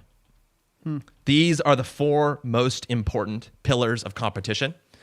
And at the center of them all is YouTube. This is why YouTube is the most important platform of the next 10 years, in my opinion. Because yes, they are facing competition with short form. Yes, they are facing competition from the streamers. Yes, they are facing competition from the linear space, but they're facing competition from all of those players because they're the king of the hill and everybody wants to be the king of the hill. And so this is all to say that if there's one thing that you as a creator need to know for 2026, you need to know that you should be creating a show, which means that you need a format that is repeatable, that you can do over and over again. And that's my spiel to you, Benji, is that this is the beginning of the 2026, or the beginning of the mid-2020s to 2030s of this competition that YouTube is going to put on with the rest of the world. Any big takeaways? Yeah, let's bring back that image of you doing all the drawing of the different eras. Yeah, I'll do my best. I think that it will show up here if I do this. Might not. No, this is the other one. But you can talk about it and I'll bring it up. Because I think that that was one thing that you basically wanted to bring up to creators and talk about, right? That a show is a way to wrap your head around what you should be creating as a creator, right? Yes. It's the type of content. Well, you didn't mention it this whole thing, but what do I always say about a show? Guaranteed satisfaction. So set aside daytime or nighttime, streaming or TV. It just have to be guaranteed satisfaction. That's what's going to make people come back every single day. That's the practical thing you should be thinking about. This is why consistency is important, not just in the day, but and the time, but also just like you're going to deliver. Yes. Because they want that. And if they don't get guaranteed satisfaction from you, the same characters, the same format, the same storylines. Where did we get this from? Us just observing what worked in the 90s and the 2000s. Obviously, there's been shows since, and all those shows guarantee satisfaction. Every single episode that comes out, you're going to generally have a certain level of excitement, happiness, sadness, emotions, whatever it is that you like about that show, you're going to get that. That's why like old school YouTubers who kind of just do whatever they want in this era, might not have the best opportunities. Yes. This is why I made a comment about all those people that Neil Mohan was on stage with. Those guys are professionals. Yes. They are pros. They show up to work. They're consistent. They deliver no matter what. They probably have a whole line of episodes. I'm talking about more of the YouTube shows and creators versus like the Trevor Noah's, right? Like those guys are working on a world that I think that most creators can't even fathom. Yeah. They plan it years ahead. They film the whole season out. It's ready to go. Because what are they trying to do? Hit that consistency every single Sunday evening. Right now, like our show that we're watching now is called The Dutton Ranch. So it's another spinoff of Yellowstone. Oh, got it, Okay, yeah. so the daughter and the daughter's husband, right, who are integral characters, started the Dutton Ranch. So every Sunday, that show, that's already been recorded, produced, and uploaded to the platform. They're just like, it's probably Release. automated on Yeah. the release too, Yeah. okay? But what is it? Guaranteed satisfaction. There's nothing that guarantees satisfaction like this show for us. And it's not even just that show. It's the fact that they took characters that you already loved and put them into a new show. Let me get this back. I don't know if you're going to be able to see because yeah. I ran into some issues here. Oh, really? Okay, Yeah. got it. Well, can you give me a blank paper? I can try to here. Give it back Okay. to me. Even if I can't, give me a blank one. If not, it's not a big deal. I can even do it visually on here, okay, with my hands. Oh, yeah. And we got it. Does it work? Yes. Okay, so I'm going to draw this last one. So the question was in 2026, the challenge was this. As a creator, you had to make the decision. Are you going to be long form on the TV or bigger devices, right? We're going to discuss YouTube. So this is the TV or long, right? Or are you going to go short, right? Like we're talking short form and shorter. That was the thing that you as a creator need to make a decision on. What I'm saying is it doesn't matter anymore. As long as you have a show, both of these work for that. Yes. And that was my new big takeaway at the last, Seattle Creator Summit that we just put on that I wanted to tell people. As long as you have a show, which is what? Guaranteed. Okay, I'm getting nervous now because I have to spell on live. Nailed it. Guaranteed Satisfaction. satisfaction. Thanks, Nooch. Everything Austin just talked about, you're going to get to take advantage of it and you will get those opportunities. And it doesn't matter if it's vertical or horizontal. Or whether you're at Brandcast or not. Or if you're on TikTok or YouTube even. Yes. So we put it into the discussion of YouTube because we're definitely biased to YouTube. We're pro YouTube. But what I found out is like, I'm actually meeting up with a creator tomorrow who has a legit show on TikTok. Better views on TikTok than it does on Instagram. He gets good views on both. My point is this. It's not the platform or the format. It's your ability to create content that's a show and create guaranteed satisfaction that, of course, number one, will help you on these platforms in these formats. But two, take advantage of these opportunities because I'm telling you, there's producers or even advertising agencies. I talked about Dr. Pepper. They're going to see you as a creator and like, we want to be part of this magic. And if you can do what one of those people on stage are there for because they can do, this is where it gets crazy. The money in this new era, in this new world that has not been available, right? I gave YouTube a lot of shit like 10 years ago when they gave millions of dollars away to all these A-list celebrities and literally 99.9% of the shows all failed. Yes. They took the money and they went back home, okay? There's only one show that I can even remotely remember. It was Kid President. Yeah. Oh my gosh. Okay? Yeah. And even that's not even around, is it? No. Like even a thing. And so that's the big takeaway for a creator, you already know you can create content, right? Short form or long form, horizontal or vertical, right? Really long or really short, doesn't really matter. Now you're like, create the show that's guaranteed satisfaction. What it means to you as a show, it doesn't have to be what another show is. It just has to be consistent, that people look forward to, they're obsessed with it. They will watch either every single day or every week. Some cases, like Mark Rober is a good example, once a month. Yeah. That's still a show to a certain degree. Deep Pocket Monsters, another great example. You got to find your balance. And it just depends. And if you can do that, you can take advantage, because what I'm saying is there's no distinction anymore between TV and the online content world. Yes. It's all one big same thing. People don't care. Now, if you can be like the Subway Takes, is that what it's called? The Yeah. Subway Takes, where you do both vertical and horizontal, that's winning. And by the way, Ecamm, that's the software that we use to not only go live, create content that's both horizontal and vertical from one recording session. I am telling you, that's a skill in itself that is going to become so valuable, because you might not have to wait for the advertisers or a platform to come to you. You can do it on your own and create the attention and better, I've never used this word before, the affinity with an audience, and then you're off to the races, because you can do for yourself what you would need them to do. Now, of course, I'm also biased to brand deals, because there's a lot of money to be made there.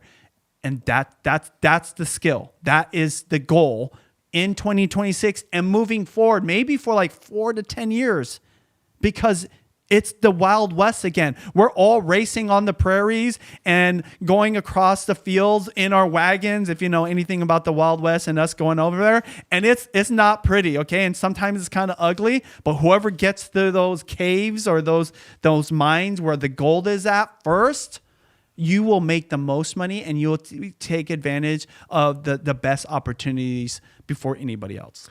Here's the last thing. There's a ticking clock on this. And I don't mean that it's going to run out or that creators are going to stop being important or that YouTube's going to die. But when you look at this graph, exactly like what I said before, every single day that YouTube and streaming eats away at the percentage of broadcast TV is another day where you getting to those mines first is a smaller and smaller opportunity. There's still a lot of runway here, as you can see. It took many years for streaming to get this close to broadcast TV. But it's not going to be forever. And the earlier you are, the more opportunities there will be. I do not like to make definitive statements about the future, because anything can happen. This is one of the few things that I feel 100% confident in that will happen in the future. Every single day, YouTube's going to take another chunk. Netflix is going to take another chunk. YouTube's going to take another chunk, until every piece of this pie is streaming. And yes, this is a measurement of watch time, which is important. But more importantly, it's a great analog. It's a great index for the amount of dollars that are involved. And so to your point, Benji, if you want to get in on the gold rush, now is the time to start. And there's a format for you to find success starting today. Again, you can find out more about our approach at vloggingacademy.com. But vlogging is not the only answer to this question. Look at other people who are having success in shows and follow their lead. And again, think about what your show will be, and think about what kind of guaranteed satisfaction, trust, affinity, to your point, Benji, that you can bring to your audience. Now, there's one more thing I want to cover today before we close out. And here's the thing. YouTube is not just the new TV. It also is a new streamer. And when you think of these other streaming platforms, they don't just have shows on them. The other thing that they have on them is movies. And back in the beginning months of this show, we talked, you actually questioned me a lot about this, and I think it was rightfully so. We talked a lot about this movie called Two Sleepy People, which was Creator Camp's indie film funded for about $100,000 that was written and... $100,000? $100,000, written and starred in by TikTokers, basically. And I found it fascinating. And so we started this show in, I think, September of last year. It was right around that time that they were making their big tour. And throughout the end of 2025 and the beginning of 2026, they found their way into actual movie theaters. And they got distribution for this film in theaters that, again, throughout the end of 2025 and the beginning of 26 was a kind of a big question mark, whether they'd be able to do that at all. All in all, it seemed like they had achieved a lot. By the end of the story, basically, it seemed like they'd achieved most of what they had kind of set to achieve. But there was one remaining question. What happens to the movie after it's in theaters? Because usually Movies then go to, well, back in the day, DVD or VHS. Nowadays, it's streaming. And my understanding that I repeated over and over again on the show was that they were going to release it on YouTube. That was the thing I'd seen in comment sections and in the posts about it, in the discussion about it. And the thing is that I checked yesterday, and this is the thing that they said. Will the movie be, this is from their website, will the movie be on streaming? We don't have a streaming deal yet. So for now, it's exclusively playing in theaters. We want to give everyone a chance to watch the movie, and we'll be expanding to international markets in theaters next February based on the demand map above. Next February is in 2027. I think so. To me, what this actually says, because this is clearly not updated in the last several months, they're not going to release it on YouTube. They're trying to get an actual streaming deal to put it somewhere else, which I think is, I don't know, I question it personally. I think it's a mistake. Well, you know why they're doing it? Yeah, tell me. They want to make money. Exactly. And money up front is better than money not guaranteed. Yes. So that's the thing that by the way, you're already seeing this, right? Prime buying podcasts or Netflix buying podcasts. We saw some of that. Yes. When we're like going through the library and saw the podcast. Oh, really? Yeah. Like we saw on the Netflix platform that's an option now. Spotify buying out Joe Rogan from YouTube and getting them to Spotify. And now he's back at YouTube, even though Spotify paid him to renew their relationship.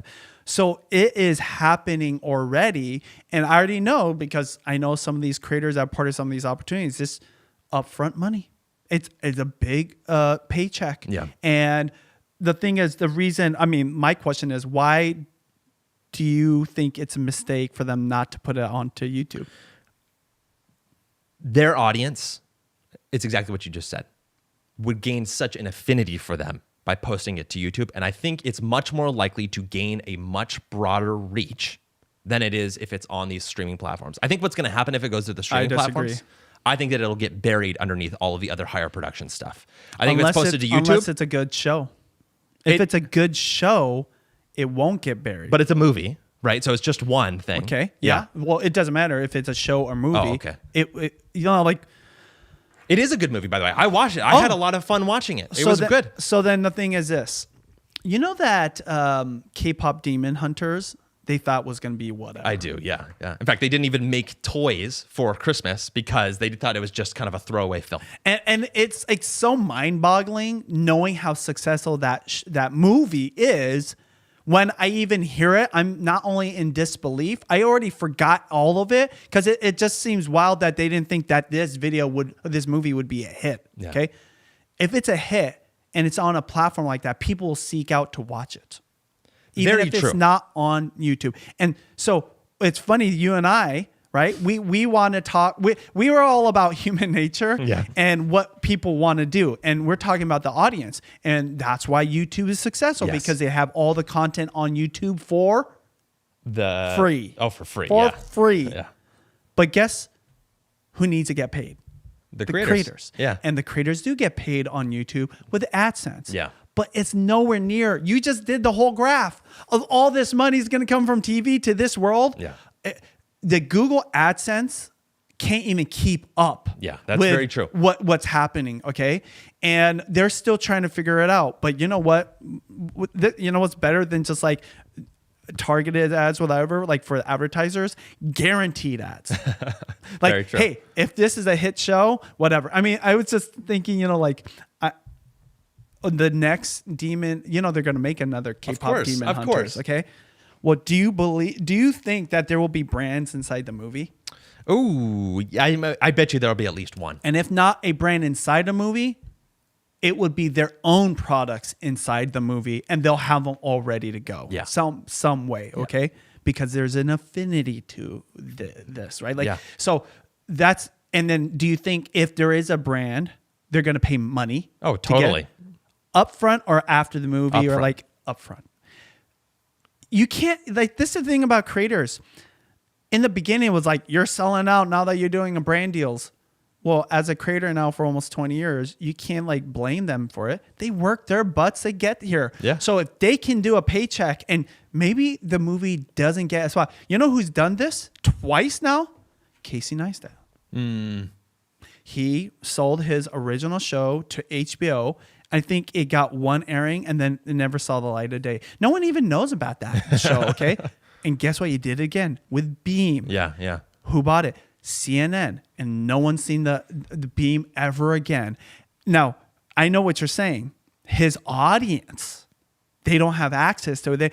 They helped build Beam up. That's why it became so successful. So like in a way, like, but you know what?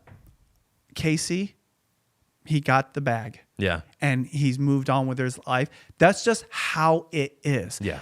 It's a difference between like what is ideal and what's like altruistic and what is like great for the world and we think would be a bigger opportunity versus a guaranteed opportunity. Okay, so here's my pushback, which is that it depends on who you are, where you're at in your career, and what audience you're trying to reach. To your point, actually, right? So for this group of people who I think have made a good, fun film, but not a blockbuster, not something that's going to be as popular as K-pop Demon Hunters, that the accessibility to their audience and the potential viewership that they would get on YouTube is more valuable to them right now in terms of the long-term investment than the money would be. Now, I don't besmirch them for looking to get that money. They deserve to get paid, especially for a great film that they made. But I think strategically speaking, I would bet right now that if they posted it to think about who they're competing with in terms of the content there. They're competing with Oppenheimer and K-pop Demon Hunters on Netflix versus who else on YouTube? Who else is making feature-length films? Well, we'll get to one in a second, actually. But to me, it makes a lot more sense that they would reach their audience where they're at, use that to gain success and notoriety on YouTube and the YouTube algorithm. Because think about it. If somebody's watching that, they're like, oh, this is kind of weird. There's like a 2-hour-long, like scripted, acted, directed movie on YouTube that I can watch for free. I might just turn that on a Friday night and they click it and they watch it, right? The algorithm's going to love that in terms of watch time and viewership and viewer satisfaction and everything like that. And then what do? They've proven their ability to create a hit. And who hires them next? Netflix.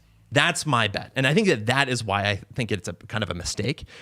Really, I don't know, because who knows? Maybe they'll get $1 million. Maybe they'll get $1 billion from Netflix or something like that, right? 200 million if OpenAI is buying them. Bottom line, I just think it's disappointing. I think that they should do... And that's you talking as a fan. And that's me talking as a fan. And I'm saying it as somebody that's seeing creators go through this whole process and sell out. Literally, they're just selling their IP to get the bag because, again, Beam is a great example of it. What could have been if Beam didn't sell? I don't know. I had mixed feelings about it. Would it be as big as TikTok, right? It's possible. But we don't know. You know what was guaranteed? Here's a little paycheck, Casey. CNN's going to take it. You're going to come to the offices once in a while. And then like slowly he's not in the offices. They lay everybody off or they get sucked into the CNN machine. And so it's not even like a who's right situation. When I read it, they're telling you. You even telling me, right? You're like disappointed. I'm like, you know what? Good for them. Because the last thing I would say, because I know that there's something else you want to cover. Did they make the movie and then become TikTokers? Or were they TikTokers and then they were able to make the movie? Second option. So even if this movie never sees the light of day, what if someone buys it and shelves it? Yeah. Or it gets put on a streaming platform and no one watches it, including the audience who is used to getting their TikTok. Are they going to still watch them on TikTok? Totally. I think most people will. That's a great point. And that's the superpower. This movie is not the superpower. That's my point. That's a great point. As a creator, it's the attention affinity that you have from your audience, not even just one show. We talk about a show because, yes, it is a way to do the prior thing, right? Which is like gain an audience. But I actually think it's as much about how the opportunities and the money you can make, right? Yeah. And the thing is this. Set everything aside. Casey right now. Is he doing the new vlog method? Not really. Not really. No, he's vlogging. Is he still getting views? 100%. Right? Yeah. It doesn't matter. At the end of the day, if they love you and they're a fan of you and you're doing stuff that's good enough, and when I say good enough, I'm not judging it like it's not great. I'm just saying like, that's the reality. He's like, I'm just doing whatever I want to do.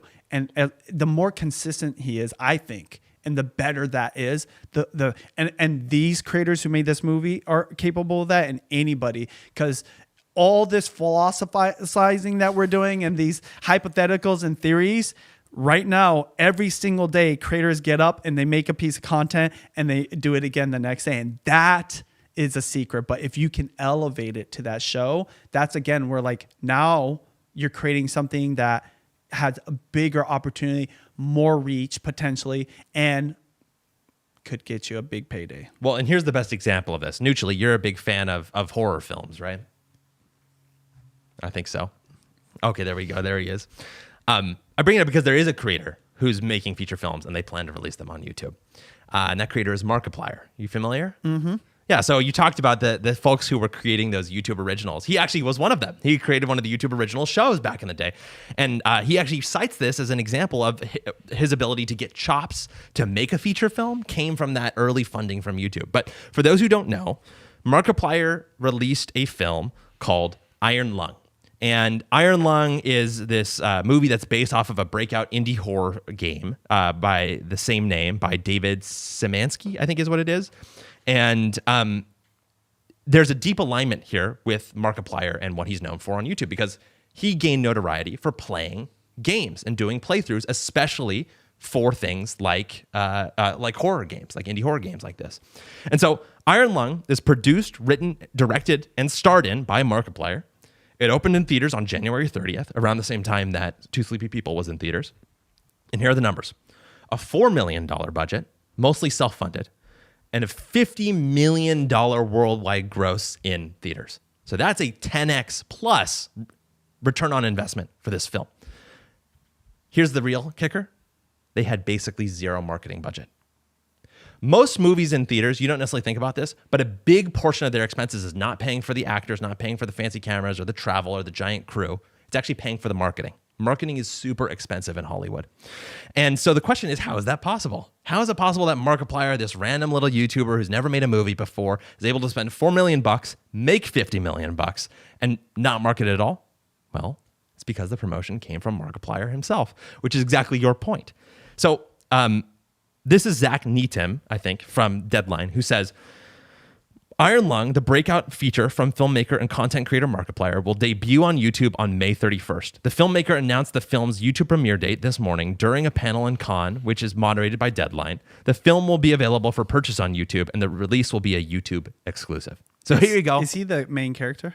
He's the main character, I believe, in this. So here you go. This is sort of the happy medium between the two sides, which is that he is coming back to YouTube. And actually, I think he's making people pay for it on YouTube, at least at first. But he's going to the place where his audience is back at. And I would be willing to bet, I mean, he already made a 10x return. I bet you he's going to make some ridiculous money on this return to YouTube. And I think it's amazing to see a YouTuber make that full circle. Not that he's the first one, but like he's really having quite a bit of success. Yeah, versus selling out to a streaming platform. He retains total control. Let me ask you this. If you made $50 million, this is a complete hypothetical. By the way, are we at the end? I've got one small thing and then we'll close. Say you made $50 million, okay? So that's about a $40 million profit, $45 million profit from this movie getting released in theaters. This is ballparking it. How much do you think he could make on YouTube? Like do a low and a high. I actually don't even know. It doesn't even matter what number, I'll tell you why. But just make up a number that he could make low and a high. Like, okay, it does million. Well. Another 50 million. Let's just say. That's like a high. That's a high. Okay? I don't know. It Let's could be just say even low. more. But Let's just say low 5 million, high 50 million. yeah. And say he believes that. He's like, he's done the numbers. He's like thought about his audience. This many people buying this much. I could make about 50 million. You know, if it doesn't do well, maybe $5 million. And he knows this. He thinks this. He believes this. 5 to 50 million. Amazon over here. Netflix over here. Oh, what's going on? We heard you had a movie that was a pretty big hit. And we want to buy it. Oh, really? Oh, okay. You think he's like, F you? No, he'd like, oh, what's the number? Oh, what is the number? And he's like, oh, no, I need to know the number from you guys. I got other interested buyers. And he does. He has Amazon, Netflix. And they offer him $75 million. You tell me what do you think he would do? It's hard to say, but it would be very tempting to sell that because he's going to get the return. It's more than what he even believes it could do. Yeah. In fact, do you think not just like streaming platforms, but networks and even just like studios have a history, including like a Disney, overpaying for IP? Totally. What are we even talking about here? But it's already a guaranteed success because guess what it's going to do? It's going to steal that audience from YouTube and bring it to, that's their whole business model right now. Very true. They need it. So I'm not saying is it right or wrong. Remember, we're in the business of helping creators make more money so they can continue doing what they're doing or do whatever the heck they want to do. If they want to retire, right? Do that. Okay. I just say all this. Guess what? I'm only saying this because of your whole long presentation you just given to show there's evidence and there's data to show that money is here now. Yes. And it's not for just A-list celebrities and people in Hollywood or the TV landscape. It's for creators. This is a good example. This is a good bet for Netflix or Amazon to buy it up. That's a good point. In fact, guess what? I'm more likely to watch this. You're going to be surprised by this answer. On Amazon or Netflix than I would on YouTube. Why is that? Because I'm like used to Amazon and Netflix being the place I would watch a movie. So you're already there. And speaking of audience, part of that is the I'm type a of content you YouTuber. want to I watch. like supporting YouTubers. Yeah, that's a good point. But you know what? I don't go to YouTube when I want to watch the movie. Yes. The movie, okay? And guess what? I pay movie. We paid like $20 on Amazon Prime for something like is gonna probably only be $5 in 4 weeks, but we had to watch it. Judy's like, "Oh, it's a good deal." It's like we used to pay 99 cents to rent this thing at Blockbuster, right? And now we're paying $24. Point is, it's like part of the behavior. Versus, I can get all kinds of free content on YouTube. There isn't a wrong or right. I think that looking at the human behavior and the benefit to the creator, you always have to balance it out. By the way, we're totally making this up. Mark could be like, F that. I'm okay with making 5 or 10 million and being true to YouTube. There will be creators like that. For sure. I can guarantee you there's going to be as many people, if not more, taking the paycheck because that is the ultimate win. For them to make that much money, they would have to create so much content and it's not guaranteed and so many things could have. Day one, get a paycheck. I mean, neutrally, what would you do? Are you going to go for a 75 million or potentially making 5 million? You just tell me straight up, neutrally. How many cars would you buy with that money, okay? And have leftover for houses. Speaking of announcements at Con, here's something that's interesting that happened. We talked about this a little bit that was talked about last week. The Osmo Pocket 4P was announced. Here is a creator who got access that you sent me, if it'll load. Here we go. Cannes in France when Cannes Film Festival was happening. I just attended an event where DJI showed off this guy, the DJI Pocket 4P. So as you can see, it has 2 cameras. Now, this is not the official launch event. This is like a teaser event, so I can't reveal the spec yet or even show you footage shot with this camera. All I can talk about is that this guy has 17 stops of dynamic range. Now, the reason DJI is teasing this camera here at the Cannes Film Festival is because DJI is envisioning this guy as more than just a vlog camera now. It's not just a camera that you hold to shoot your own face. Instead, you're meant to use this as a cinematic camera to shoot what's in front of you. And there's 2 cameras for that. I will be testing this guy thoroughly throughout the next couple of weeks, so stay tuned if you want to know more about the DJI Pocket 4P. Hey. Shout out to Ben's Gadget Reviews on Instagram. You can check out more of his stuff there and kind of an interesting little preview there. I know we got to get going here, but any quick reactions? Oh, I think it's going to be a cool camera. I love DJI as a company now. So I think that this is going to be a great option. But it's like, why are trucks so useful? A truck. You know the number 1 selling truck is a Ford F-150? I do, yeah. It's useful because you get all the benefits of a truck, but can also be your daily driver. Yes. Now, if that truck, you put big mud tires on it that gave you like a 24-inch lift, and then you put like the big lights on top so you could shine more things, it wouldn't be as practical because you're going to lose the gas mileage. You wouldn't be able to fit in those Seattle parking garages. And honestly, you might have to fix different things. This is what DJI is doing to the Pro right now. It's good for those pro level creators or just anybody that wants a pro level. But at that point, the question is, why don't you just buy the DSLR with the gimbal on it? Okay. They're trying to have the benefits of the DSLR, but giving some of the smaller profile of the Pocket 4. Yes. So exciting. I would love to use it. If DJI wants to send it to me, but I think the Pocket 4 is still so practical in its size. Again, I use my example. I have my fanny pack over there where you can just put the Pocket 4 in my fanny pack every single day. Like today, Judy put her Pocket 3, because she's using my old one, into a little thing, and she threw it inside of her backpack, right? Yeah. I'm like cringing. It's like, oh, it's going to be jostled around or whatever. It's always on my Your waist. Yeah. So it's kind of secure in that smaller bag. When I see that thing, man, oh my, guaranteed gimbals are going to break. Lenses are going to break. They're going to have some kind of issues with it because it's just bigger and it's heavier. And it's more bulky. So that's my quick take just watching this guy. Exciting. But, actually, Matt brought up something. So my friend, a cook named Matt Brassard, he goes,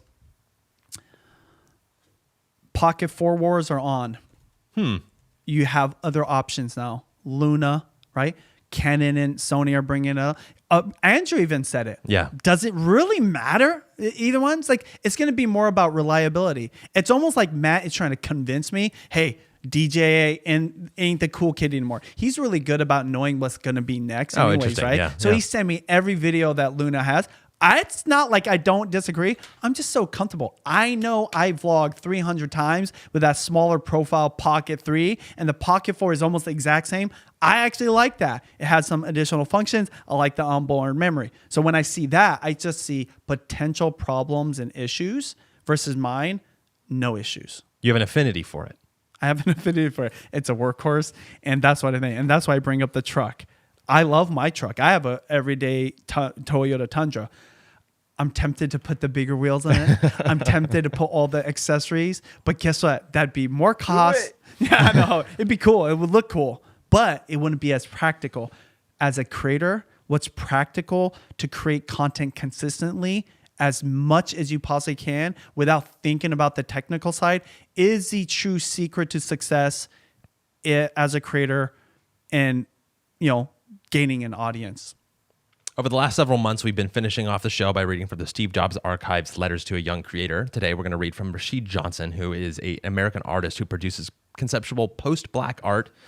Here's what Rashid has to say. Dear creator, when I was younger, I thought the goal was to arrive at certainty, to know what I wanted to make, to know where I was going, to know how the world would respond. But the truth is, the most interesting parts of my journey have come from embracing uncertainty, from saying yes before I fully understood what the yes would require of me. Say yes until you've earned the wisdom to say no. The yes opens doors, expands your perspective, and lets you discover what resonates with you. The no is equally important, but it has to be an informed no that comes from knowledge, from experience, from the courage of having tried. Don't be afraid to do the unexpected. Go against the grain, even when that makes you vulnerable. Fear will show up in those moments. Let it. The fear is proof that you care. It's not okay to let it stop you, but it's okay to acknowledge it, to use it as a force that sharpens your focus. Listen, always. Listen to your peers, your community, your intuition. But listening doesn't mean silencing yourself. Contribute. Speak up. Share the thing that only you can bring. Precociousness belongs to children. Informed contribution belongs to adults.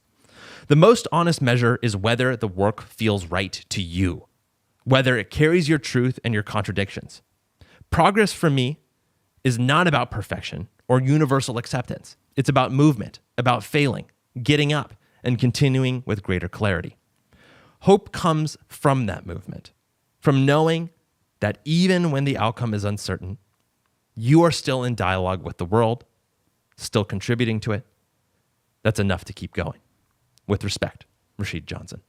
Any final thoughts? Yeah.